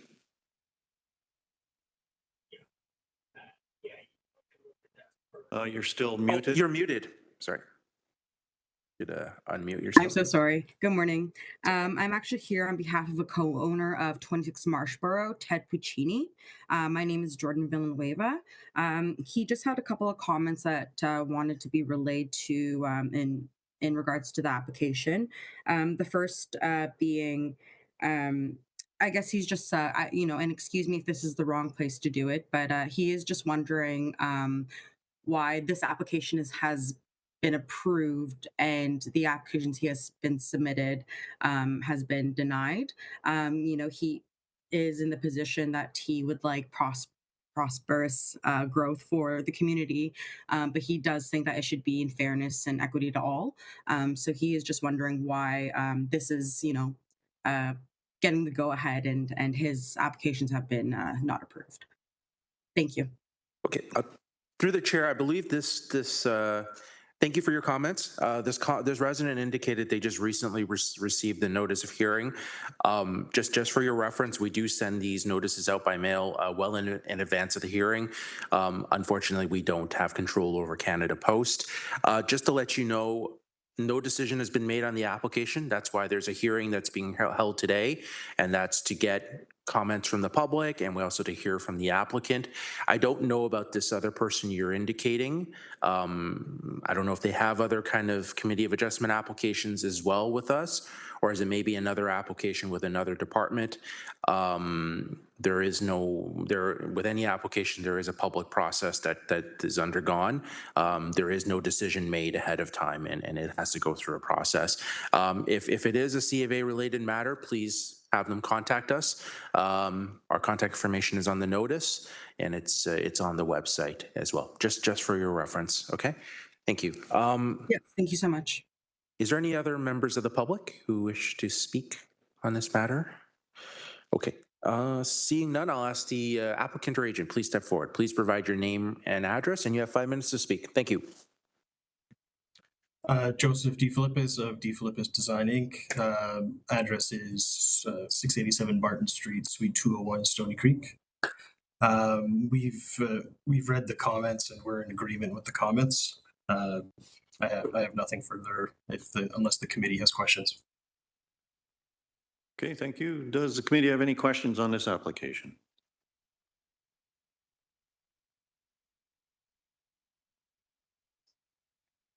If not, is there a motion?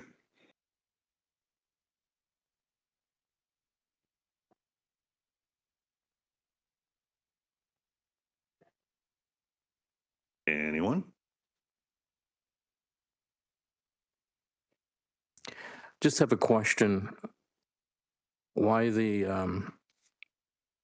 accessory building is in the front yard where it's located on your drawings work? And guess question is why it couldn't be set back further? It's the reason that we've located it here was to kind of not create a kind of he has what necessarily can't see. There's an emergency generator and some air conditioning equipment that's kind of in front of the house. When this owner purchased the property, I think it used to have a garage that it had already been converted to living space. So in order to still have access to the backyard and be able to still use the driveway and keep this within the existing driveway, this is how we've located it, just to give enough adequate space to still be able to pass through with lawn equipment and then the grade of the property, which you can't necessarily see on this plan, does change a little bit. So the further back we push it, the more of a retaining wall we'd kind of have to build to not disrupt the neighbor's property.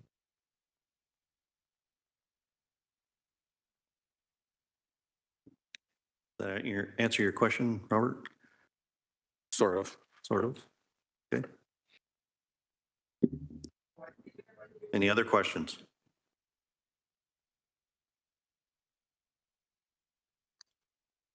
Is there a motion?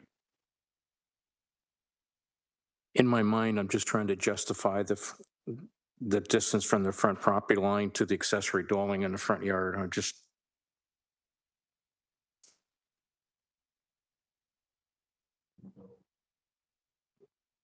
just don't understand why it has to be there. There's 1.8 distance from it can be moved back. It wouldn't be as intrusive to the neighbors. So yeah. Planning Department. Comments, please. Through the chair to the committee member, what specifically would you be looking for? Well, the thing is that where the building is located, it's an accessory building in the front yard. Yes. Are you guys supportive of that? So at a high level, staff's view of this is the design is generally compatible with the neighborhood character. Where it's proposed, it's over 10 meters away from the front lot line, and it is offset relative to the main dwelling. So there is a bit of a framing effect from that as well that helps reduce potential impacts on the streetscape and character. One reason why we recommend a condition to have the development be generally consistent with the site plan is to ensure that the location of the accessory building is where it is shown with the setbacks and the relative offset to help ensure the character isn't impacted too much. Okay.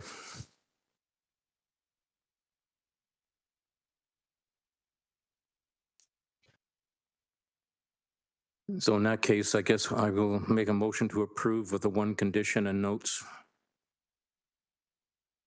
Okay, moved by Robert, seconded by Yannicka, all in favor? Opposed? Seeing none, motion carried, application approved. Thank you.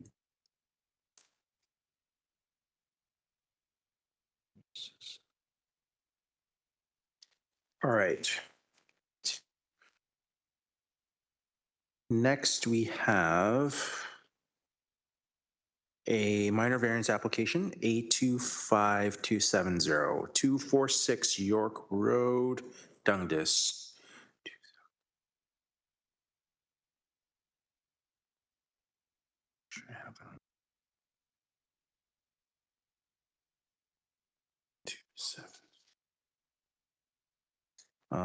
Yeah, 246 York Road, Dundas. Agent is C. Harrison.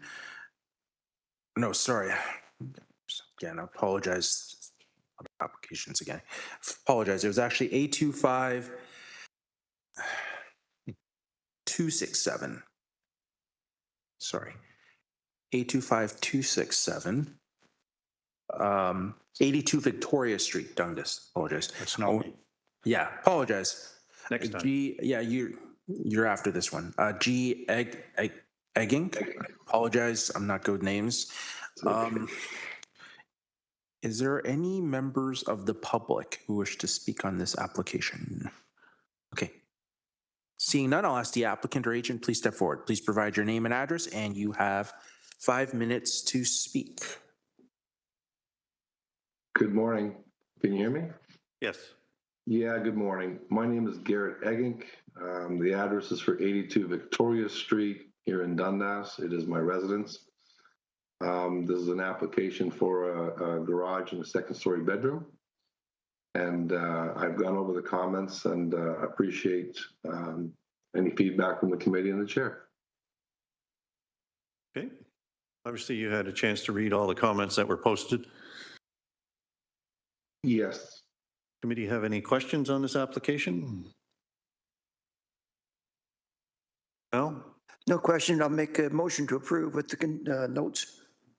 Okay, motion made by Mel, seconded by Yannicka. All in favor? Opposed? Seeing none, motion carried, application approved. Thank you very much, Council. Now, next we have a minor variance application, A25270, 246 York Road, Dundas.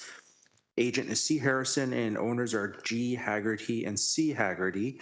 And correct me if I'm wrong, I believe the applicant had tabled the application. Is that correct? This is correct. Yes. So I believe you did table it prior to the hearing, so I don't believe any further action needs to be taken by the committee.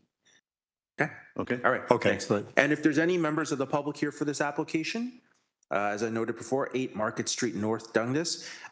If you want to be kept up to date about this application, please contact us by email, cofa@hamilton.ca.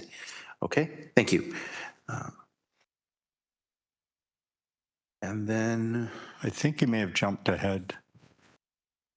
Okay. No, 246 York Road. Is that correct? That's right. I'm here for both. There's another application as well. There's another application as well. 8 Market Street? Yes. Yeah, that one's scheduled. Yeah, we're going to go to that one next. So this one was 246 York Road, Dundas, and that was already tabled prior to the hearing. So I just made a note of that for the committee. And next we have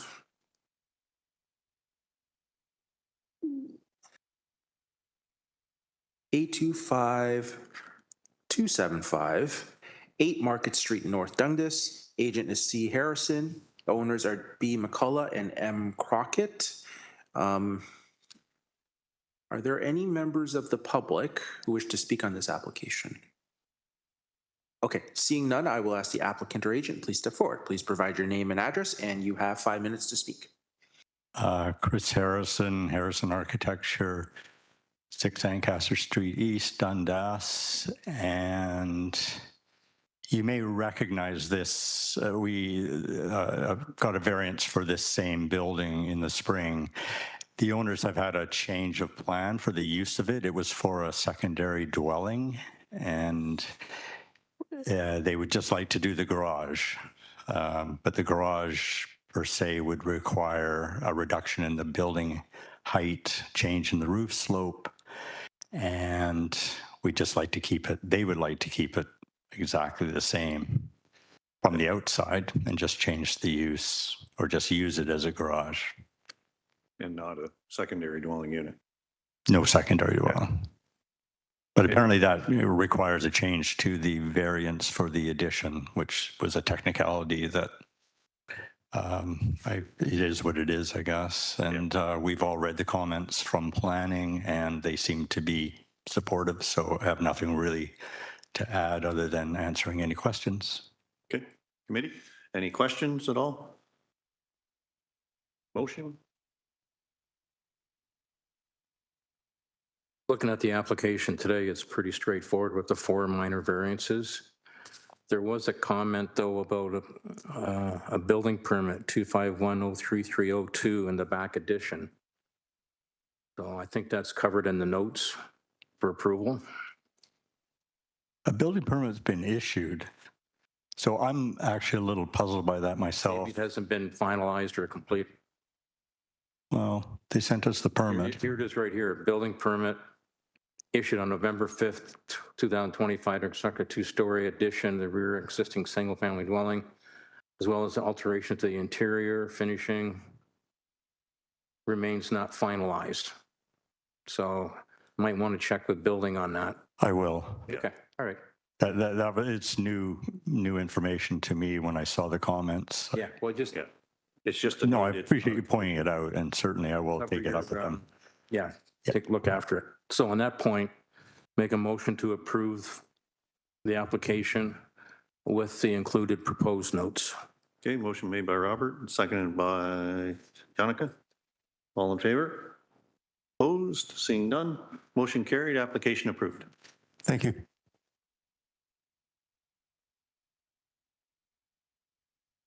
Okay, next we are moving on to a minor variance application, A25252, 70 Rockcliffe Road, Hamilton. Agent is J. Dom and owner is T. Farr.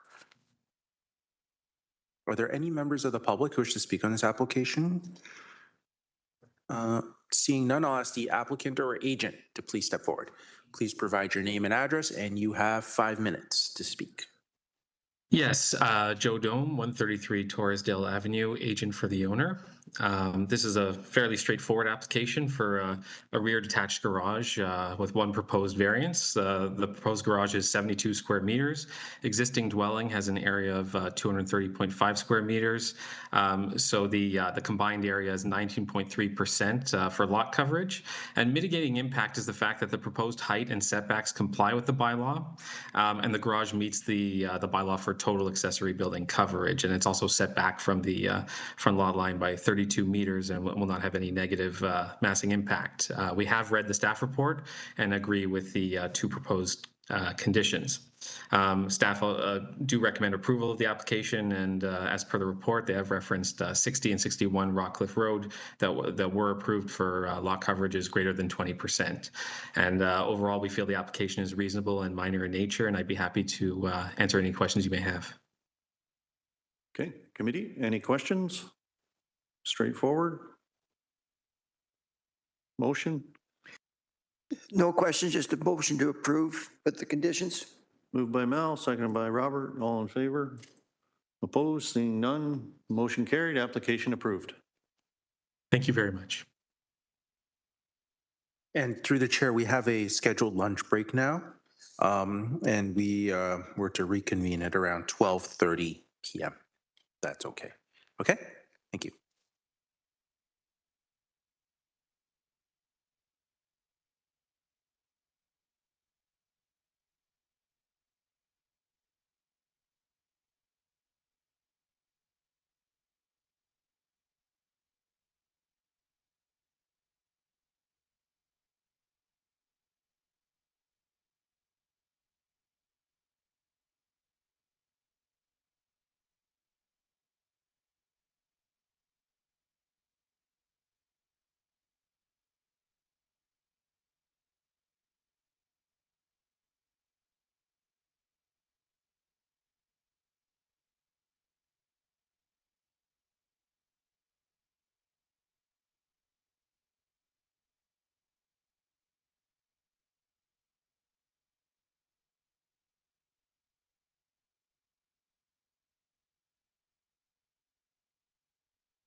Okay. We're just resuming now at 12:36 p.m. And next we have a minor variance application, A25255, 60 Mountsburg Road, Flamborough. The applicant is Jay Bognar, and owners are M. Perry and J. Perry.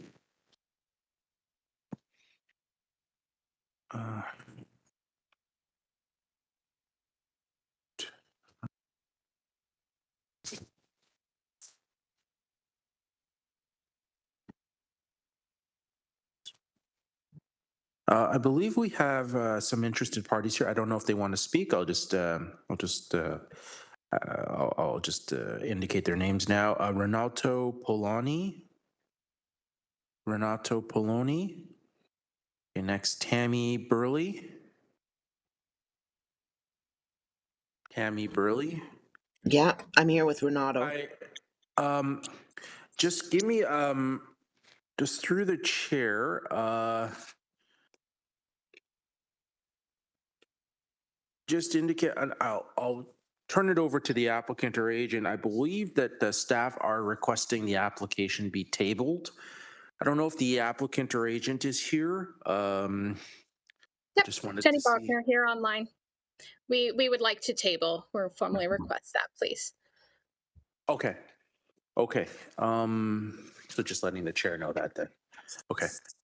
So the one, if I may just comment or whatever, the one, the variance that you have, the Conservation Authority was okay with that 30-meter.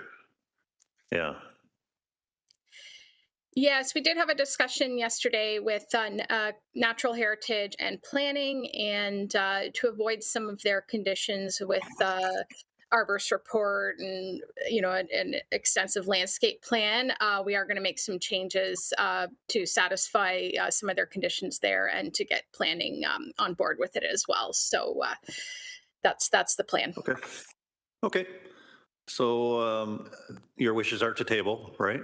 Yes, please. Yes, thank you. So is there a motion? I'll make a motion to table. Okay. Motion made by Mel, seconded by Robert. All in favor? Opposed? Seeing none. Motion carried. Application tabled. Thank you. Through the chair, to the applicant or agent, we will be in touch with you about next steps. Just to the residents, the members of the public that are here, as the application was tabled or was deferred, there's not going to be a discussion about the application today. However, if you've already provided your contact information to us, we will be in touch with you when there's any updates on this application. Okay? Thank you. Is there someone else speaking? Okay. All right. Thank you. Okay. Moving on. Hang on a sec. We have a minor variance application A25265, 265 Mill Street South, Flamborough. Yeah, we're done. Owner is sorry, sides. We're not done yet. Yeah, Mr. Poloni, the application you're here for, it's been tabled. So we'll notify you if there's any other updates about that application. Okay. Thank you. So we have here Arcadis Professional Services Incorporated, M. Crow, I believe is the agent, just to clarify that. And the owner is Brayburn Holdings Incorporated, D. Benak.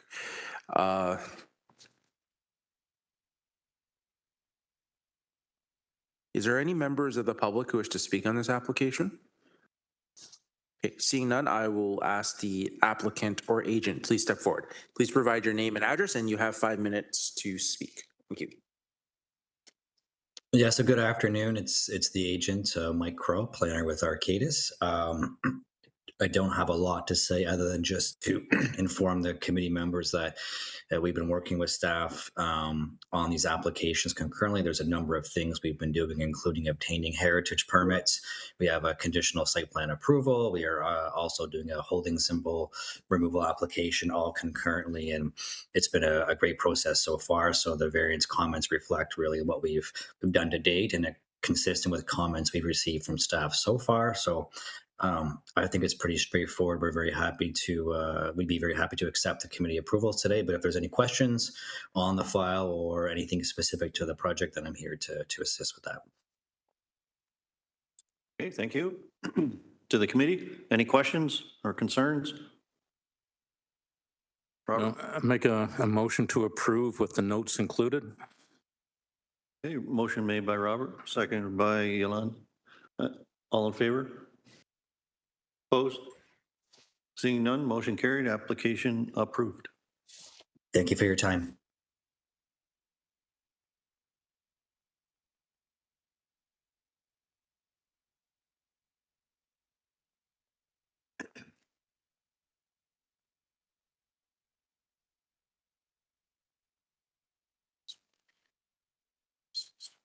Okay, next we have a minor variance application, A25236, 879 West 5th Street, Hamilton. Agent is AJ Clark and Associates Limited, J. Thomas. Owners are R. Smith and V. Benequista.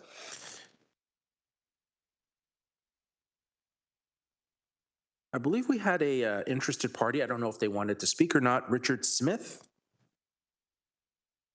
Richard Smith? Okay. I don't see them here. Okay. Is there any other members of the public who wish to speak on this application? Seeing none, I'll ask the applicant or agent, please step forward. Please provide your name and address, and you have 5 minutes to speak. Thank you. Good afternoon, committee. James Thomas, AJ Clark and Associates. Apologize I couldn't attend in person. My toddler is learning how to share in daycare, and that includes illness, so I'm holding off here. We did read the comments. We are in agreement on the recommendation for approval.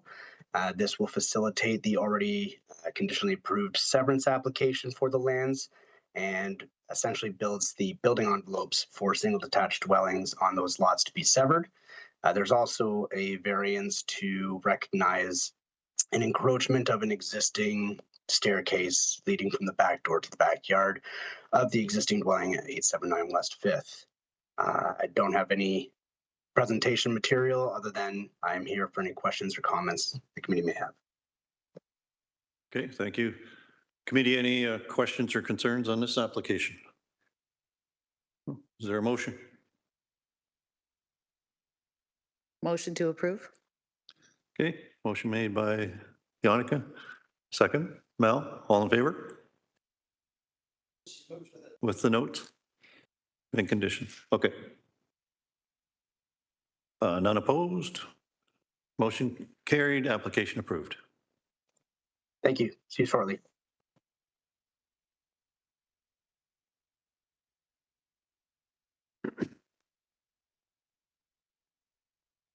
Okay. Chair, I believe the next application is to be heard at 12:45 p.m., so we'll just wait till then.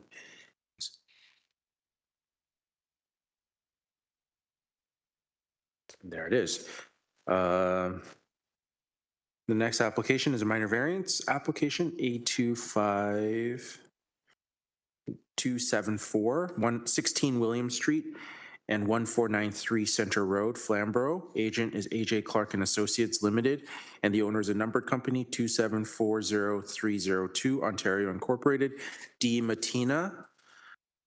Just noting first, yeah, I believe we had staff here in attendance.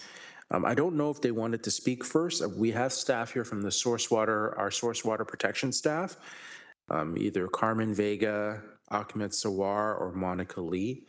Did any of you want to speak first? Oh, you're muted. Oh, sorry. Yep, I can definitely speak to our comments. So my name is Ahmed from Source Protection Planning, and yeah, just very briefly, we recommended denial of the application strictly based on the fact that the proposed lot size of 0.13 hectares um, does not meet the official plan policies under Chapter C 5.1 of the Rural Official Plan. We ran some calculations in accordance with the approved sort of approach as per the official plan to understand what the impact of the nitrates are from this lot size, and it was deemed to be inadequate. So against the policy, we reviewed and recommended not supporting it. Okay, thank you for your comments. Okay, was there any members of the public who wish to speak on the application? Okay. Seeing none, I'll ask the applicant or agent, please step forward. Please provide your name and address, and you have 5 minutes to speak. Thanks.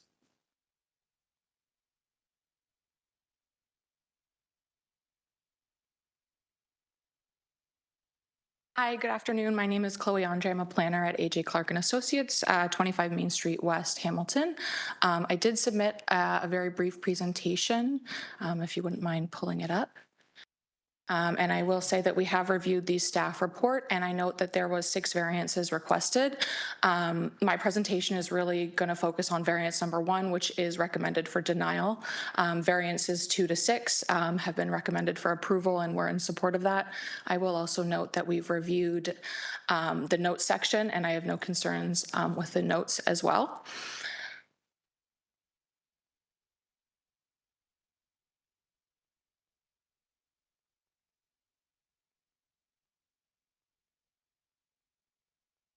Okay, so if you wouldn't mind going to the next screen, Justin. So I just wanted to provide you with a brief context of these lands. So I was here before you last year in April for the severance application, and the application before you is for a minor variance, which is required because these lands were merged recently. So we're trying to resever along the former property lines. And these variances are to permit a reduced lot area and recognize the existing conditions. I will also say that this application and the variances before you are really only applicable to 16 William Street. This is the lot that needs the variance for the requested lot size. Next slide, please. So this just provides you with a brief overview of the context of the area and how it relates to Carlisle. You'll note that the proposed lot is generally in keeping with the properties along William Street, and these can be seen throughout the settlement area of Carlisle. Next slide, please. So just a bit about the application timeline. So a consent application was heard before this committee back in April and was approved. And all 9 conditions proposed by staff were applied at that time. This included the 8.75 meter road widening and Ontario Building Code compliance reviews. And the only outstanding condition related to this severance is for zoning conformity, hence why we're here today for a minor variance application hearing. The recent staff report released has requested a scoped hydrogeological study requested as staff as a condition of this application. We're here to kindly request that this application be removed, and we would submit that the appropriate time to impose such a condition would have been with the consent application. In the staff report for that application, the policies referenced within section 5.1 were reviewed by staff. However, there was no request or condition for a hydrogeological study. And as demonstrated within the materials submitted for this application, a letter from the building department was provided, which confirmed that the proposed severance, as the lot currently exists with the well and wastewater, is compliant with the current Ontario Building Code for both spatial separation and Section 8 related to the private servicing. The application has demonstrated compliance with the building code, and the policies within the official plan exceed the building code requirements. And these lands have been operating without any issues for many decades, and we're simply here to reestablish the lot lines due to an error on the legal side. So as such, we would kindly request that this condition be removed and the committee approve the application with all 6 variances requested. And in my next slide, there's just a summary, but I don't think I need to repeat myself to be brief before you. And I'm here to answer any questions or concerns about the application before you here today. You hit the 5 minutes right on the bell. Yeah. When did the properties merge together? How long ago? So it was, I believe they were purchased in 2022. And then the applications were submitted early 2024 and then were heard, the consent application was heard before this committee spring of last year. Committee, questions? Robert? Not necessarily questions, but some comments. Subject lands are zone S2, zoned for City of Hamilton. Permits the uses of the medical clinics, physiotherapy and rehabilitation clinic. The proposed technical severance will establish the 2 parcels that function independently and support their long-term commercial use, which is consistent with the commercial policies of the official plan. This parcel prior to the amalgamation lands was established legally and would have had legal non-conforming status. The proposed severance does not contemplate any alteration to the existing built for the current uses. The proposed application required to clear the condition of consent to legally separate these properties following the inadvertent merger. Each of the proposed variances are required to legally permit the existing conditions on site. There are no proposed changes to the built form or the existing uses. So I did some homework and I went back, and of course, the best I could find out that the house was built in 2004. So it's been there for a while. Yes. Okay. Having said that, does the proposed variances maintain the intent and purpose of the urban official plan? Do the proposed variances maintain the intent? Proposed variances appropriate for the development of subject lands? And are the proposed variants minor in nature? Well, I think you can sum all that up. They are minor in nature. I think right now, looking at it, because of the existing conditions on the site, both the severed and the retained, there is no different, there's no changes here. The house does, or the office, house/house does have its own septic system, its own well, and it's been like that forever. Now, prior it was a house, if I'm not mistaken, and then it was converted to the medical office, which now is a physiotherapy. And in the back of my mind, that doesn't really have the same demand on supply of water and or the septic system being open 4 or 5 days a week. There's no showers, there's no dishwasher, no laundry to speak of there. So it all comes back to, do we proceed with this or not? And based on all the facts I could dig up on it, I have no qualms on proceeding with approval of the application. And I'm not sure how we can handle the condition you want removed, because that was previous, correct? No, so it was not noted in the previous application. We accepted and were supportive of all 9 conditions that were requested by staff. This is a new condition that's being brought forward now, although they referenced those policies in the previous consent application. Okay, well, I'm looking at what's in front of us today. Okay, the recommendation, deny, whatever, okay. Proposed conditions, committee of adjustment decide, deny watering on condition approval. Okay, here it is, sorry. Yeah, I have a problem with that because it's existing. And if anything, there's been a decline in water usage. So I make a motion to approve this with excluding of condition 1. Okay. Is there a seconder for Robert's motion? Okay. All in favor? Opposed? Seeing none, motion carried, application approved. Thank you.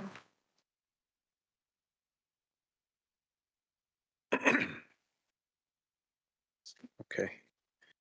Next, we have a consent application B25084, 204 to 208 Picton Street East, Hamilton. Agent is Webb Planning Consultants. Owner is Titan Mortgage Capital Partners.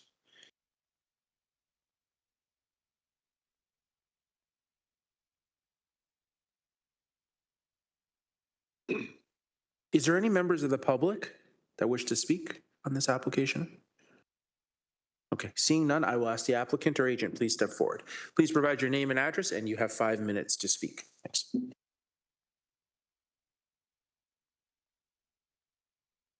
Good afternoon, Mr. Chairman, members of the committee. James Webb, planning consultant, speaking to you today on behalf of the owner and the applicant. Welcome. Seems to be the current theme of the applications is inadvertent merging of title, which is the nature of what's before you in this current application. My client owned both properties, and without any direct action on their part, they've merged into a single piece. So we have half of a semi and a single detached dwelling now as one lot. The application before you will effectively restore the previously existing and lawful conditions. There was building permits issued for both of these houses recently by the City of Hamilton. We've reviewed the conditions and take no position with respect to what's being recommended by staff. So before you to voice our support and respectfully request committee approve the application. Okay. Committee, any questions or concerns? If you're happy with all the conditions, I'll make a motion to approve. Motion made by Mel, seconded by Yannicka. All in favor? Opposed? Seeing none, motion carried, application approved. Thank you.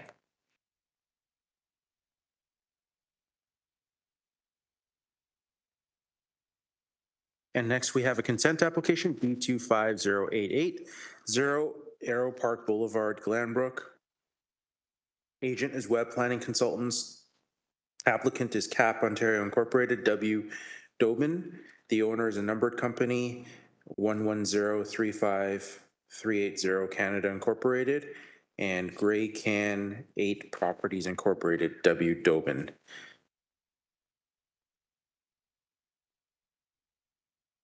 Are there any members of the public who wish to speak on this application? Okay, seeing none, I'll ask the applicant or agent, please step forward. Please provide your name and address, and you have 5 minutes to speak. Thanks. Thank you. James Webb again, professional land use planning consultant speaking today on behalf of the owner and applicants.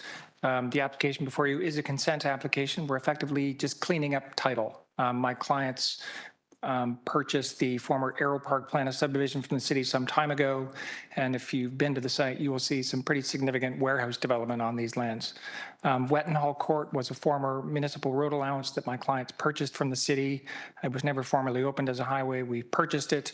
All of the site plan approvals to date have anticipated the application before you today in terms of establishing new lot lines for the subsequent lots.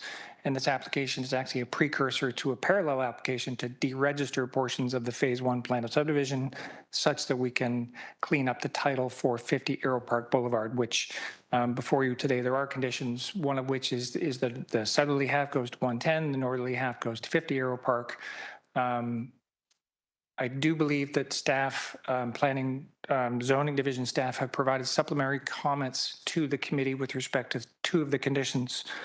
Prior conditions 3 and 4, which we voiced some concern with, and they were in agreement to see those 2 conditions rescinded from the recommendation. So I'm assuming that corresponds. I'm told by the planner that they had sent a separate email to the committee chair, excuse me, the secretary treasurer to voice that agreement to remove those 2 conditions.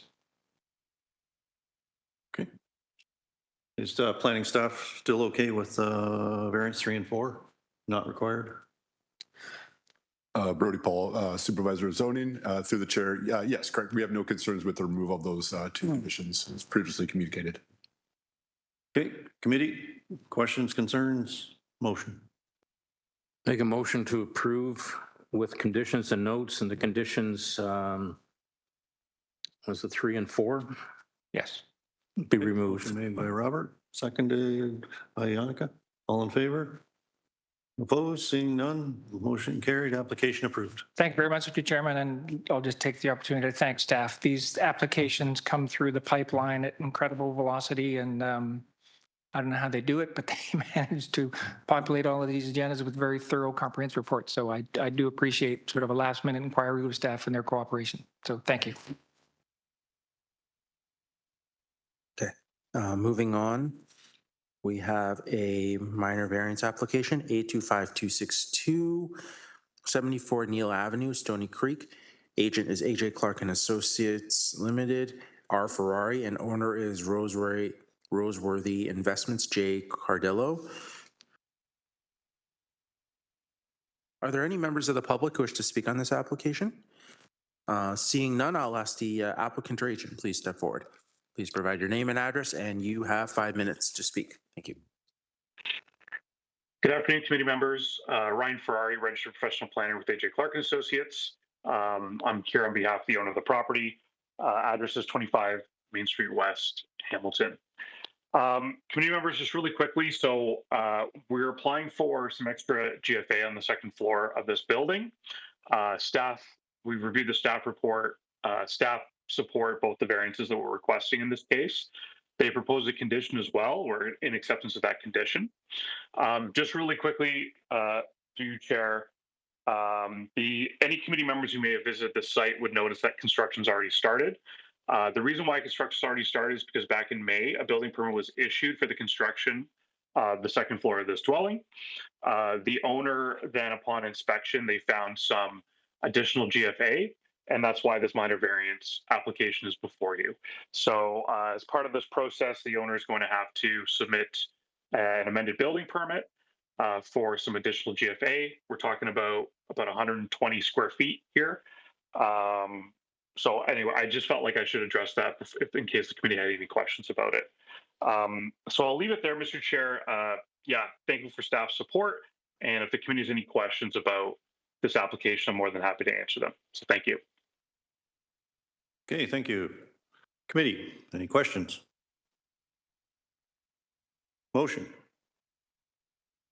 I'll make a motion to approve with conditions. Motion made by Mal, seconded by Yannicka. All in favor? Opposed? Seeing none? Application approved. Motion Thank you, carried. committee.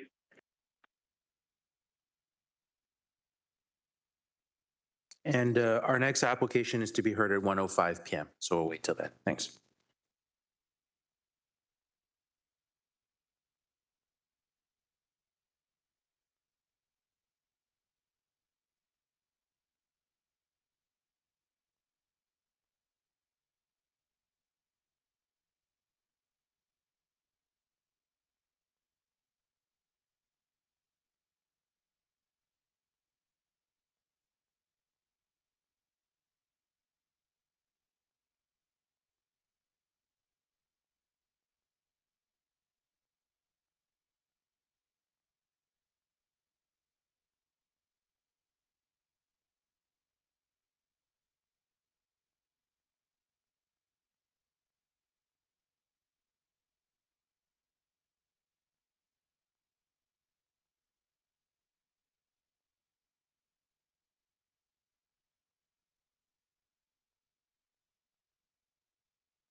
Okay.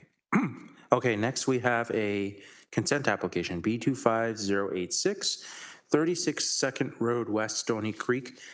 Agent is AJ Clark and Associates Limited, J Thomas. Owner is R Tommaso.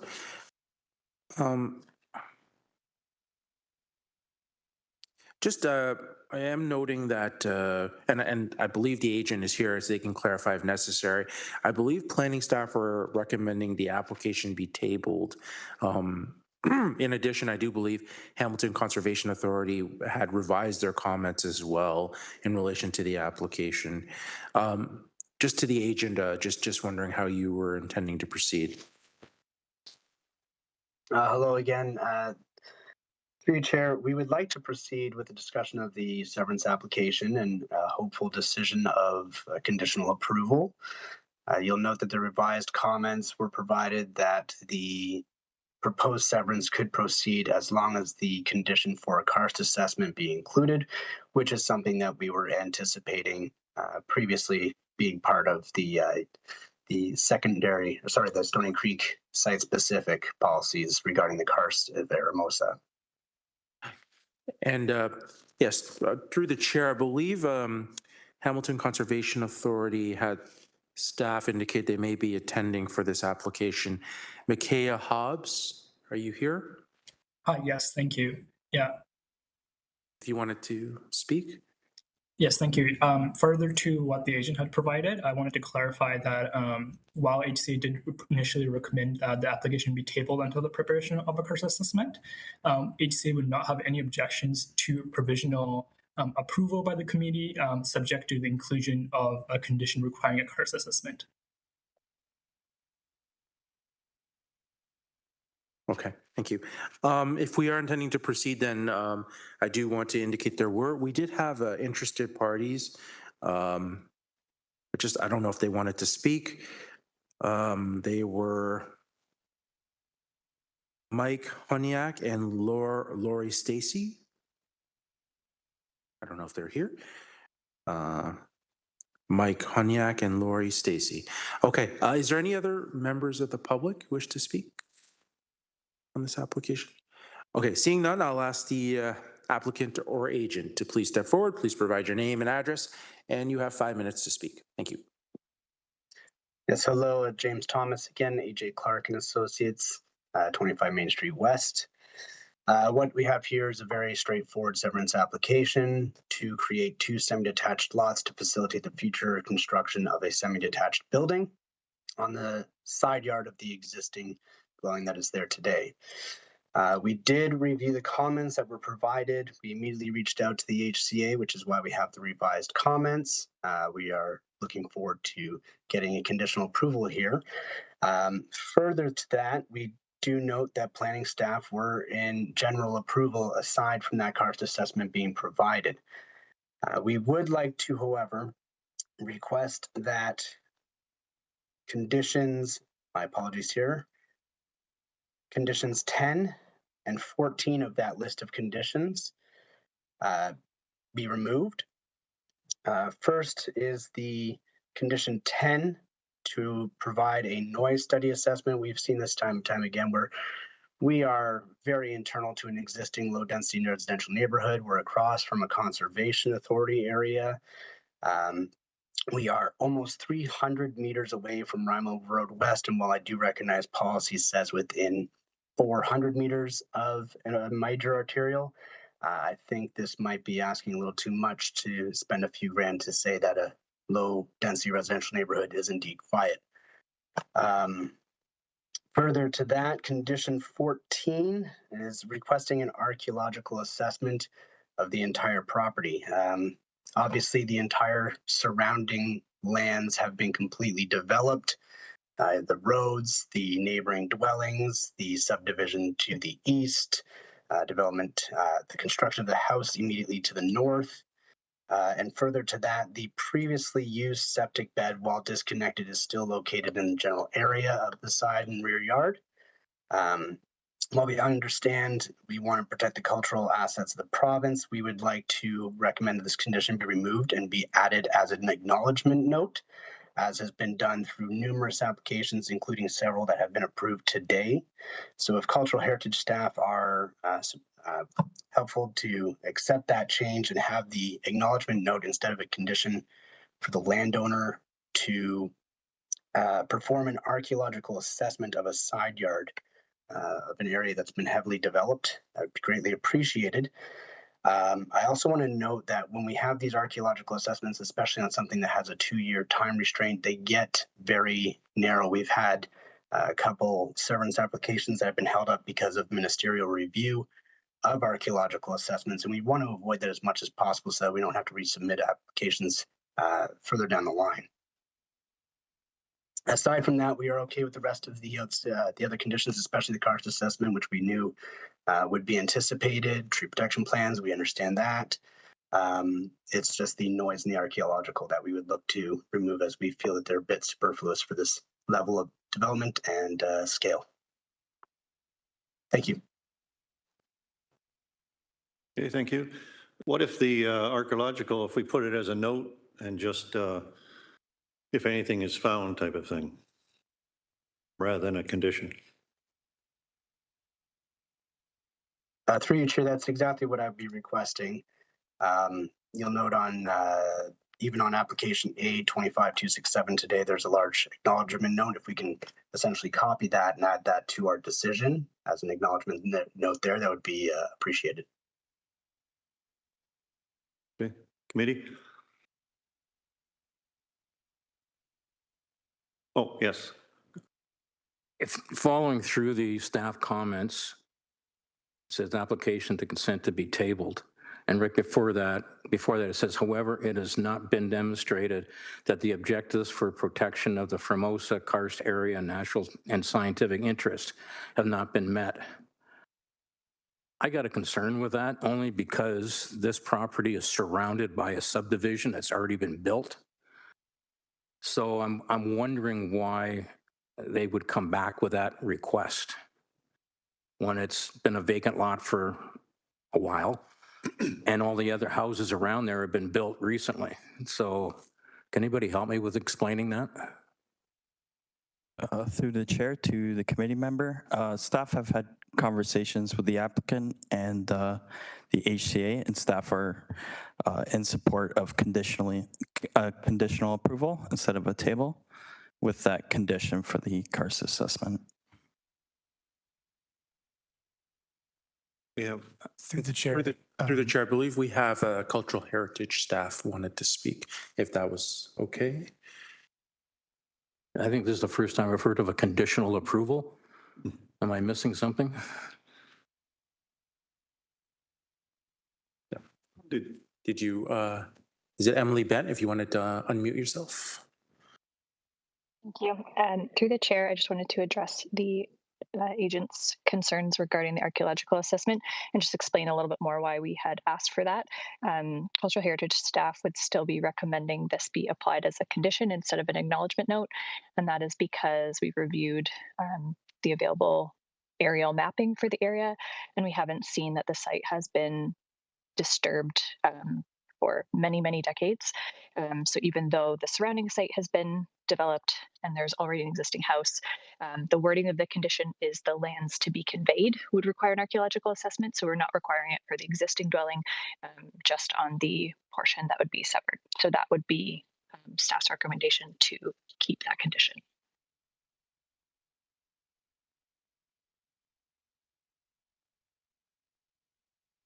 Robert, back to your question on the karst.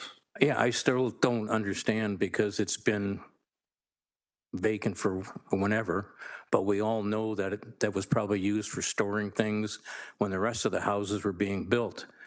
I just, in my mind, maybe I'm thinking too much into this, but there's so much going on in an area around it, and then right in the middle is this little piece of property. Through the chair, Spencer Skidmore, acting manager of development planning. So this is an area that's unknown. So a lot of these karst features go undetected. So they're essentially underground streams in the limestone. And we've had instances where there's been sinkholes developed in the middle of neighborhoods that were undetected. And you could imagine you'd want to investigate a potential property before putting a foundation in, right? Where you know that in and around this area, there is sinkholes, there's underground streams, and these types of features. So that's the intent for the condition, is to A, protect future development to make sure we're not putting a house where a sinkhole could be or could develop in the future, and B, to protect the water flows of the underground streams for the karst feature to make sure that by putting in a foundation, we're not cutting off some of those hydrogeological flows that feed the existing karst feature, which is a protected natural heritage feature. So that's the intent. It's a very unique requirement for this area of Hamilton, but it is a very standard requirement for all development in this area because of those reasons. Thank you. Oh, no, thank you for the explanation. Okay. Okay. So I'll turn my mic off right now.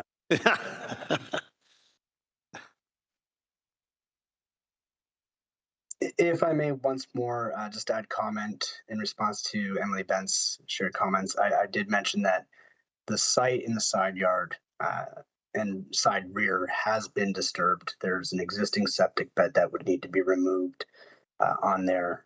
The overall site has been pretty heavily developed, regardless of, the last couple decades. It's sitting still in one area. We're fine with we would like the acknowledgement note to be added instead of a condition, but if the condition were to be and stated by this committee, we just like confirmation that if no archaeological artifacts were found through an archaeological assessment, that would suffice cultural heritage to clear the condition as opposed to receiving any letter from the ministry prior to that, because those reviews are taking half a year to a year now. So any confirmation of that would be appreciated.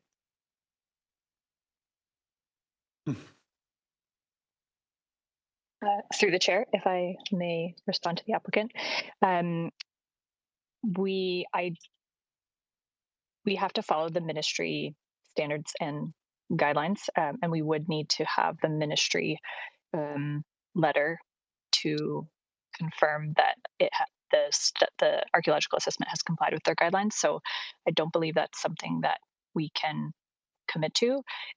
But what we could also propose is that if you're aware of the location of the septic bed, we could propose a scoped archaeological assessment that could just apply to the side yard that has not been disturbed. So if you're aware of that area, we could amend the condition to be a scoped archaeological assessment for the lands to be conveyed.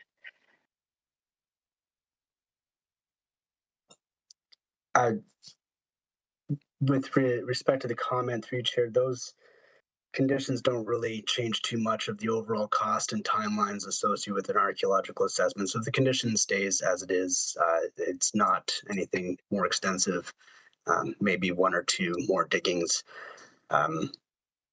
where the septic exists. I'm not sure if that changes too much in terms of my applicant's cause there.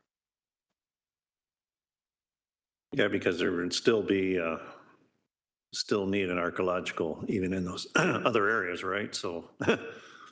Yeah, and it's review. That's the biggest part, is the ministerial review of the applications that take the longest.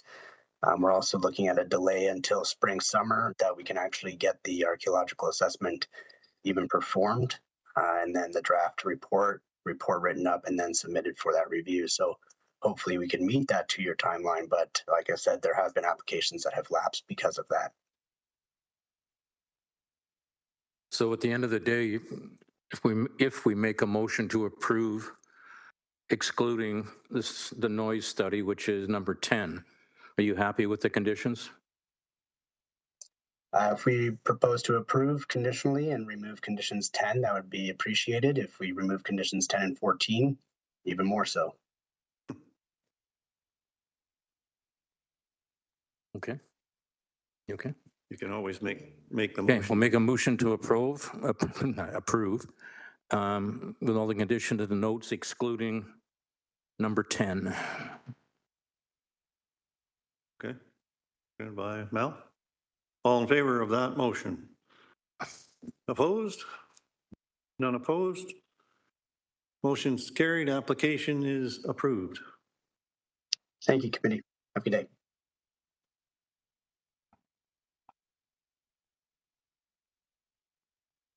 Okay. Next, we have a minor variance application, A25256, 43 Munn Street, Hamilton. Agent is Sarah Brown Home Design Incorporated, S. Brown. Applicant is C. Pointsinger, R. Pointsinger, and the owner is a company, PSM GMT Incorporated.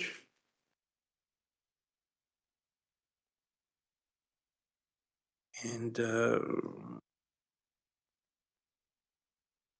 I believe the applicant or agent is here. I believe they were going to request to table the application. I'll just ask the applicant or agent just to see how they wish to proceed. Good afternoon. Yes, my name is Sarah Brown. I am the agent for the owners, and yes, we are in agreement that we would like to request that this file be tabled.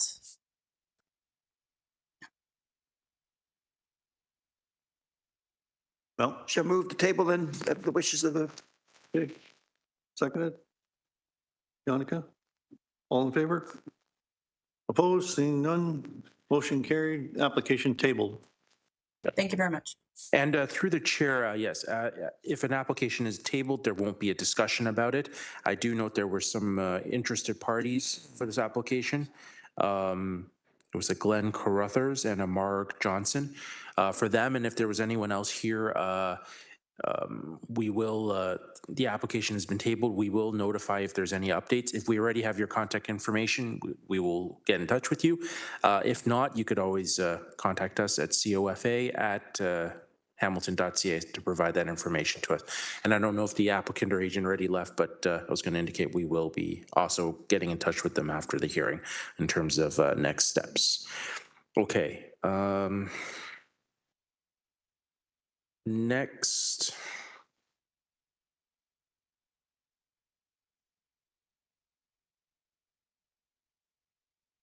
Next, we have a minor variance application, A25271.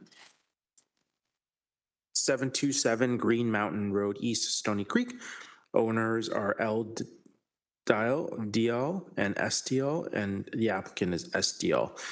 Are there any members of the public who wish to speak on this application? Okay, seeing none, I'll ask the applicant or agent to please step forward. Please provide your name and address, and you have 5 minutes to speak. Thank you. Hi, I'm Sean Dial at 727 Green Mountain Road. I don't see any proposed conditions other than the window that faces our neighbor to either be removed or screened. We will be screening the window. And other than that, there's an acknowledgement note about the area, that if there's anything found in the archaeology, we'll be contacting a certain phone number that's provided by the city of Hamilton. And the proposed condition is to extend a maximum height of 7.3 meters to an outdoor garage. And that's everything. Okay, does the committee have any questions? Is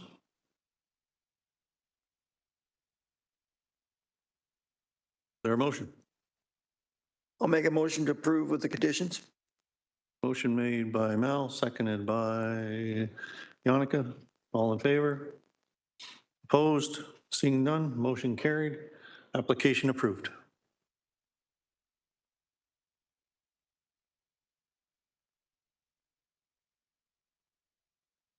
Okay, next we have a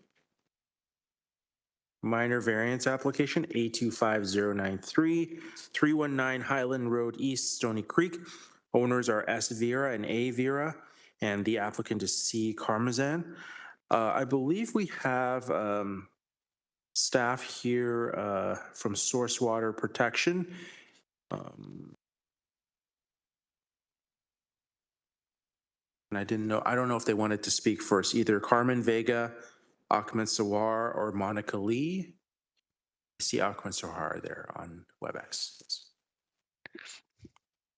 Yep, no, I can speak to our comments. So again, my name is Ahmed. I'm from Source Protection Planning. And and yeah, there's been a lot of back and forth with the applicant, and they've addressed, typically from our perspective or review, sorry, we look at two things as it relates to rural private servicing. One is the water well supply component, and the other is the wastewater assessment component related to the septic system. So for the septic system or the wastewater assessment, the applicant has addressed our requirements and and there's no issues there. And so at this time, I think originally we recommended supporting denial of the application. Unless a hydro-G study was done demonstrating on-site conditions to be different than what our database showed, and they were able to demonstrate that from a wastewater assessment perspective. So now currently we are able to support a conditional approval for the application, just requiring the applicant to complete a scoped hydrogeological study or water supply assessment, confirming that their well is able to support the proposed use both from a quantity and quality perspective. And we've reduced the scope given that it's an existing well that has been used in the past, and only the necessary information that's needed is being requested and has been communicated to the applicant. So that's where our sort of correspondence with the applicant stands. Okay, thank you. Committee, any questions? So going back to this, to the well water, if the applicant would come up with a test for the pressure and the flow of the existing well, would that meet the requirements? That's correct. So not the pressure or the flow. It's more to confirm that the well is in a good condition. Well, a couple of things. Number one is wells over time, their condition and integrity deteriorates, right? So given that this is an existing well, we're requesting that they have a licensed contractor confirm the integrity and the condition of the well against Ontario Regulation 903. And if there needs to be any sort of rehab or upgrade work that needs to be done, that work be recommended by the contractor, that work be undertaken. So that's the first thing. The second thing is the water supply. To confirm the yield of the well, typically we ask for something called a pumping test, where they pump the well for typically 6 hours at a constant rate, and that stresses the aquifer it's screened in and confirms that the well can support from a supply perspective that use. In this case, given that it's an existing well with the condition and integrity of that well to be confirmed, we're requesting the applicant to complete a 2-hour pumping test, to which I believe their consultant also agreed with that scope. Um, and then the third component is the water quality, to make sure it's potable water. Typically, we require a really large suite of parameters under the drinking water standards to be sampled for. In this case, we've reduced the parameters down to only the ones that are necessary, and to ensure from a health sort of perspective that over long-term consumption doesn't create any problems. So it's a water quality, water quantity, and the integrity of the wells. Those are the three things we're requesting for here.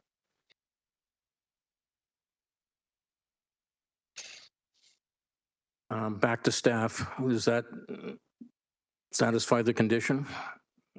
Like, if you could you just read out that one condition that was altered?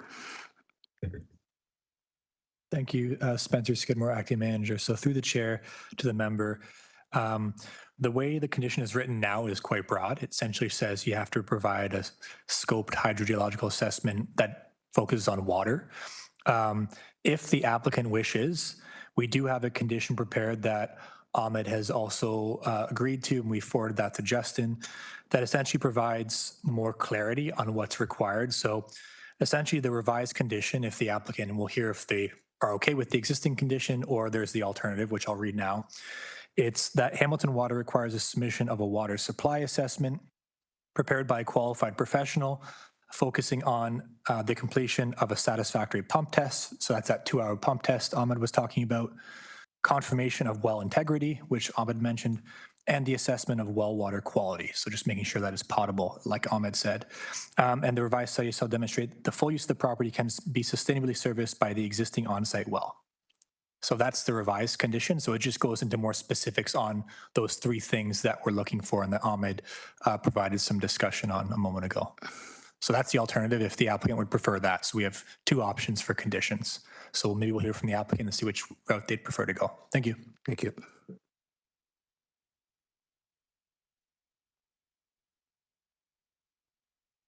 So to the applicant, is that satisfactory to your needs on that condition? Applicants up here, they haven't come down yet. Oh, Sorry, yes, just, yeah, sorry. Yeah, we had the staff wanted to speak first. I'm Callan Karmazan, Karmazan Engineering. I'm the applicant for this old application. So yes, we will take the condition to perform a test, all those 3 areas. Okay. So that's, if you approve with this condition, we're all in agreement. Thank you. Sorry, just through the chair, because staff requested to speak first, so we just kind of changed the order, and then you just asked to speak with the applicant or agent. Just wanted to check, is there any members of the public who wish to speak on this application? Okay, just wanted to check. Okay, thanks. sorry about that. We got carried away with conversations ahead of time. Not that it's been a busy day. So are you, as the applicant, are you prepared with the conditions to be attached for the approval? And the one condition that was just read out by the planner, you're okay with that? Yes, yes. Okay, I'll make a motion to approve with the revised one condition. Okay, moved by Robert, seconded by Monica. All in favor? Opposed? Seeing none, motion carried, application approved. Thank you.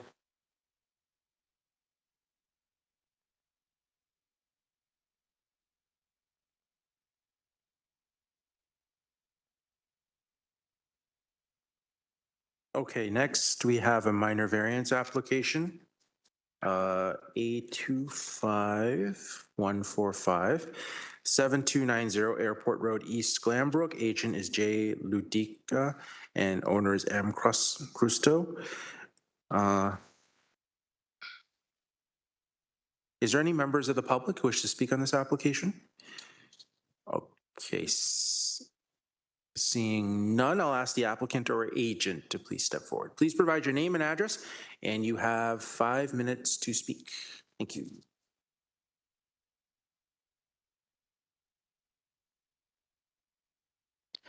Thank you, Mr. Chair. My name is Jared Marcus. I'm from Arcadis Professional Services.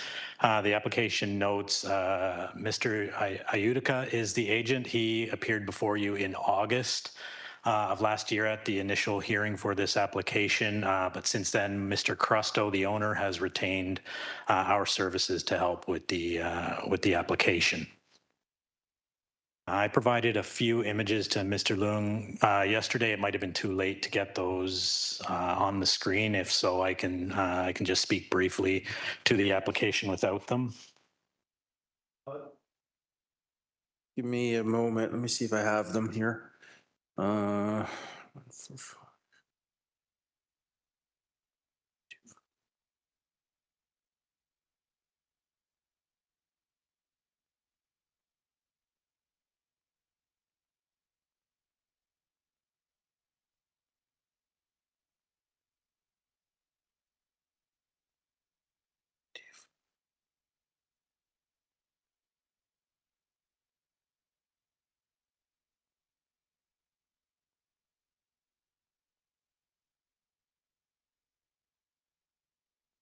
Was it it's like a PDF with like the picture and a site plan? Is that the one or no? Is it something? That's correct. Yeah, just let me share it to see if this is the one. Just let me know.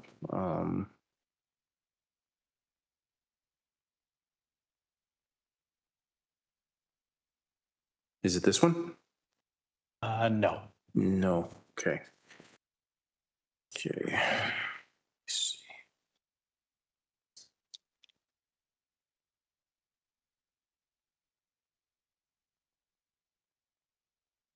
Let me see if I can find it. 7290.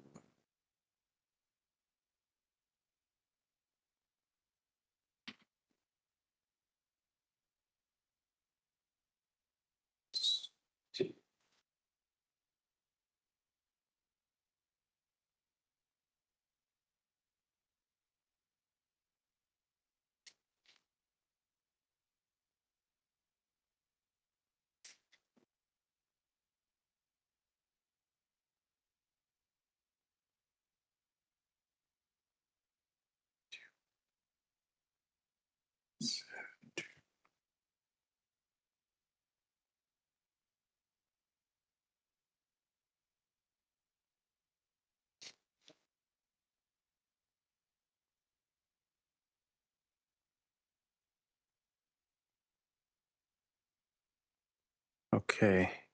Yeah, I see it here now. There's like 2 PDFs and there's a JPEG. That would be it, yeah. Is it just a JPEG you want? It was all of them if possible. The site plan is just an update from what you saw in August. Okay, let me just open them up.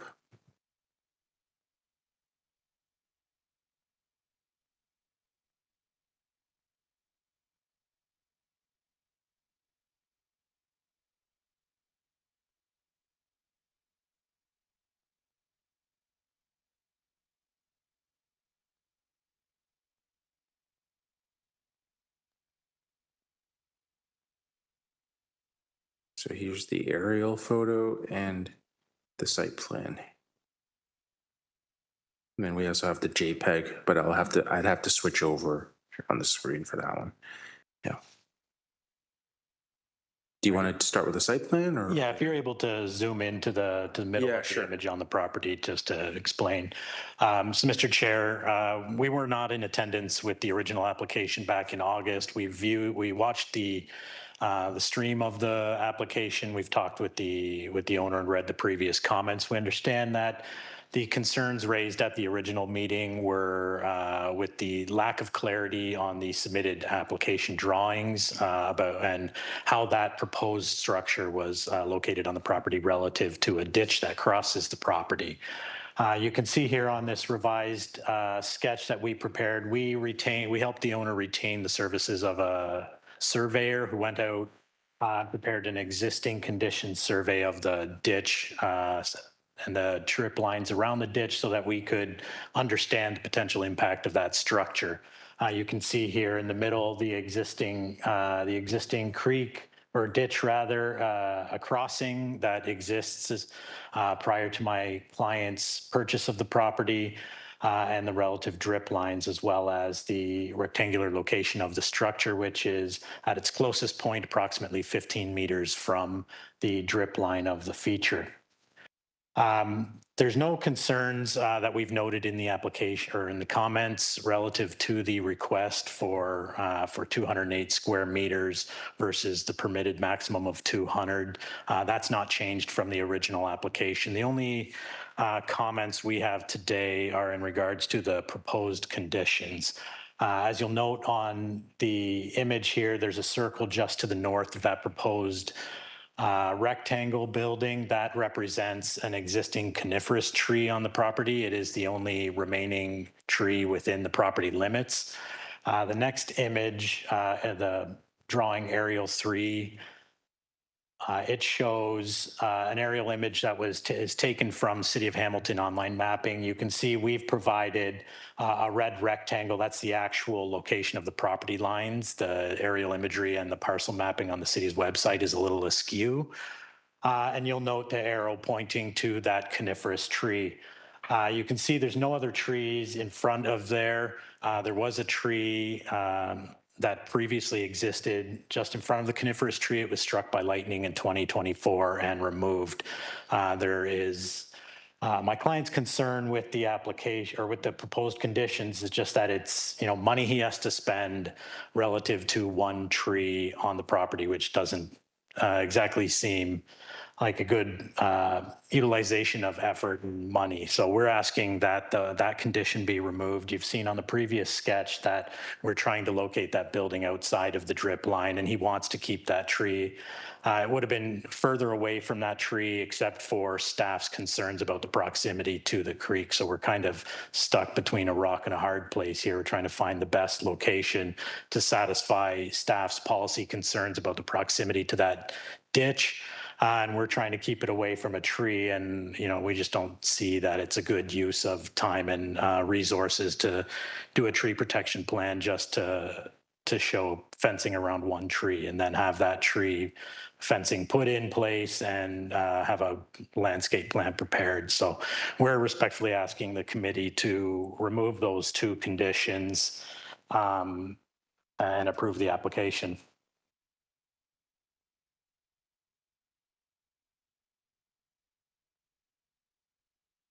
Committee.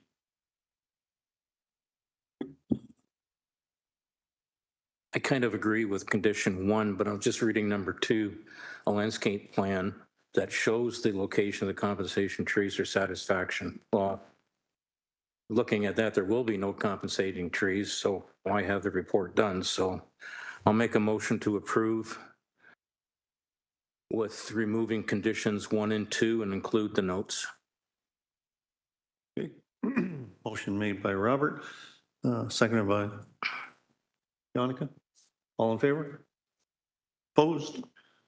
Seeing none, motion carried, application approved. Okay, appreciate your time. Just sorry, to the chair. So it was approved removing, just wanted to, 1 and 2, removing, okay. Remove conditions 1 and 2. Okay, thank you. I believe next, it's the last application of the day. It's a minor variance, A25279, 87 Garinger Crescent, Binbrook. Agent is Royal Decks and Landscapes, M. Semisek. Apologize if I mispronounced your name. And owners are L. Lakatos Hayward. Is there any members of the public who wish to speak on this application? Well, I will note, first, I will note planning staff were recommending the application be tabled. So let me just ask the applicant or agent how they were just intending to proceed. I just wanted to see where we were at. Sorry, my name is Laszlo Lakatos Hayward. I'm the owner of the home. I believe Miroslav Simichek mentioned that he may not be participating, so I will represent the applicant as well.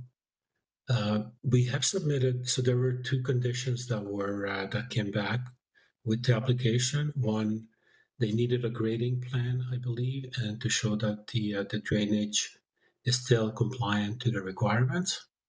And we have submitted a drawing yesterday from a PH showing that no changes have been done to the grading nor to the drainage at the location.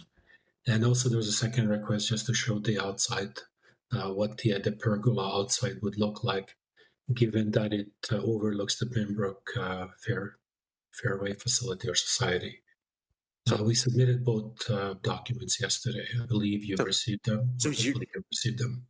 Oh, apologies. So you're intending to proceed today? Is that the intention with the application today? Does planning staff recommending the application be tabled? I just wanted to check with you first. Okay, I'm not sure what tabled means. Perhaps it means deferred. They recommend the application be deferred. Yes. Did you want the application to be deferred, or did you want it to be heard today? I would prefer to hear it and understand what concerns there may be. If that's the case, as you may have observed here, our practice is that we would then ask if there's any members of the public who wanted to speak to the application first. Is there any members of the public? Okay, seeing none, then I'll turn it over to the applicant then, and you can provide your name and address, and you'll have 5 minutes to speak. Thanks. Thank you very much for the floor. My name is Laszlo Lakatos-Hayward. I'm the owner of 87 Garinger Crescent, and I'm here to proceed with the application. We have received the documentation requesting that we submit a grading and a drainage plan. And we've submitted that document yesterday from a PH. And basically, the essence of the document is that we have not changed anything with respect to what was already in place and approved prior. And the second request was to show or describe the outlines of the pergola to make sure it doesn't impede or doesn't change the views from Binbrook Society. I'm not sure what else is there to propose here. Perhaps you can help me understand what else is required as far as the proceedings goes.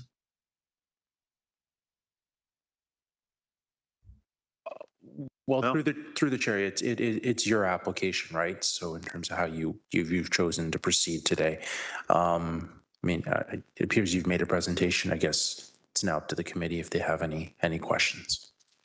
Got it. Thank you. No. Come here from planning on this application? Through the chair to the committee, staff are supportive of approval, subject to the recommended condition from development engineering. So staff, development planning would be supportive, as they're supportive of conditional approval. Staff recommend the revised variance be applied to the variance. Thank you. So I'm guessing that if a grading plan had been submitted, if it stays in as a condition and you fulfilled it or whatever, then it would be done. Robert? There's a comment here under development engineering, proposed condition. The applicant has provided a grading plan prepared by a PEng to demonstrate that the existing grading and drainage. But if I go to the top, it's not part of the conditions. So we should add that condition. Oh, sorry, it is, sorry, I apologize. It is in the proposed conditions. So what you're saying, staff, is that you would support the application providing the grading is included with it? Okay.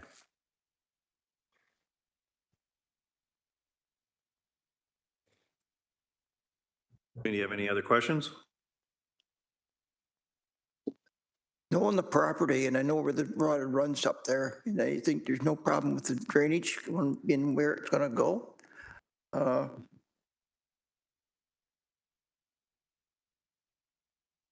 I will make a motion to approve with the conditions.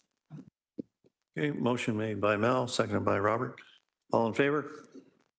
Opposed? Seeing none? Motion carried, application approved. And yeah, and through the chair, yeah, it was also a revised variance as well, right? Okay. That concludes the applications to be heard today at this Committee of Adjustment hearing. Next, we'll move to chair and staff updates. I believe Manager Emily Coe had an update for the. So we'd just like to thank the council for your time. Much appreciated. Okay. Emily Coe, Manager of Zoning and Committee of Adjustment. Through the chair, just wanted to make you aware that in November, the province brought forward Ontario Regulation 257/25, which permits as of right variances. So in relation to setbacks, if a proposal is within 10% of a setback requirement applicable to the lands, then they don't require a variance. So we'll be monitoring that just to see the impact on our variance applications, to see if we have a reduction or whatnot. And again, that's just specific to urban residential lands that are outside of the Greenbelt. And there's a couple of other requirements as well that apply there.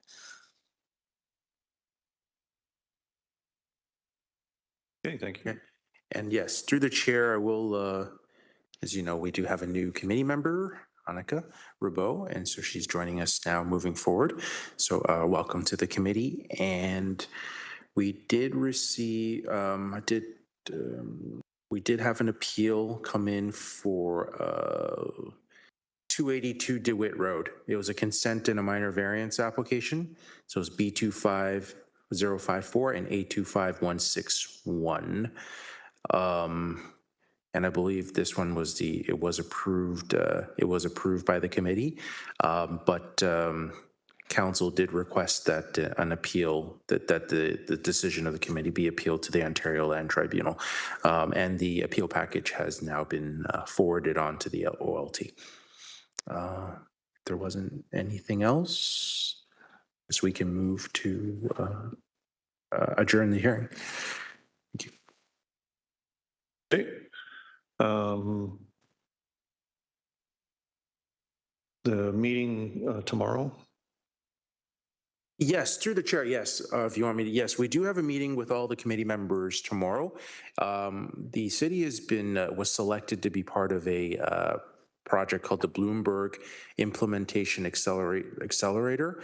So it select cities have been are part of this project to really look at improving kind of local kind of governance in terms of like participation and engagement.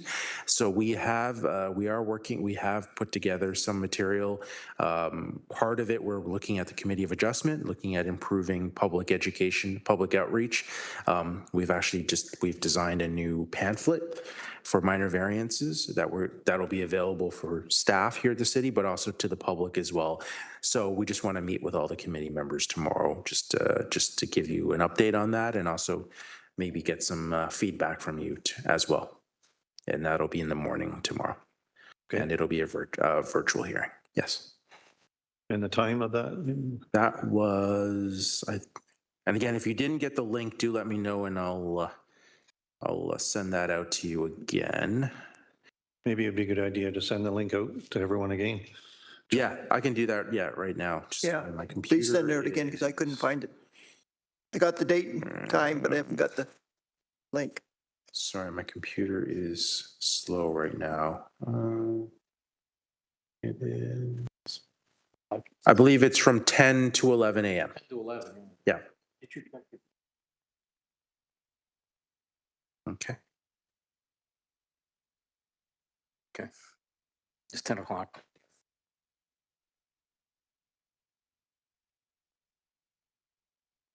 Justin, you're going to send out the invite again? Yeah, I'll do that. I'll do that now. Yeah. That way he's got all the information to log in and all that. Mm-hmm. Okay. Is there a motion for adjournment? Robert, second. Mel, all in favor? Opposed, seeing none? Carried.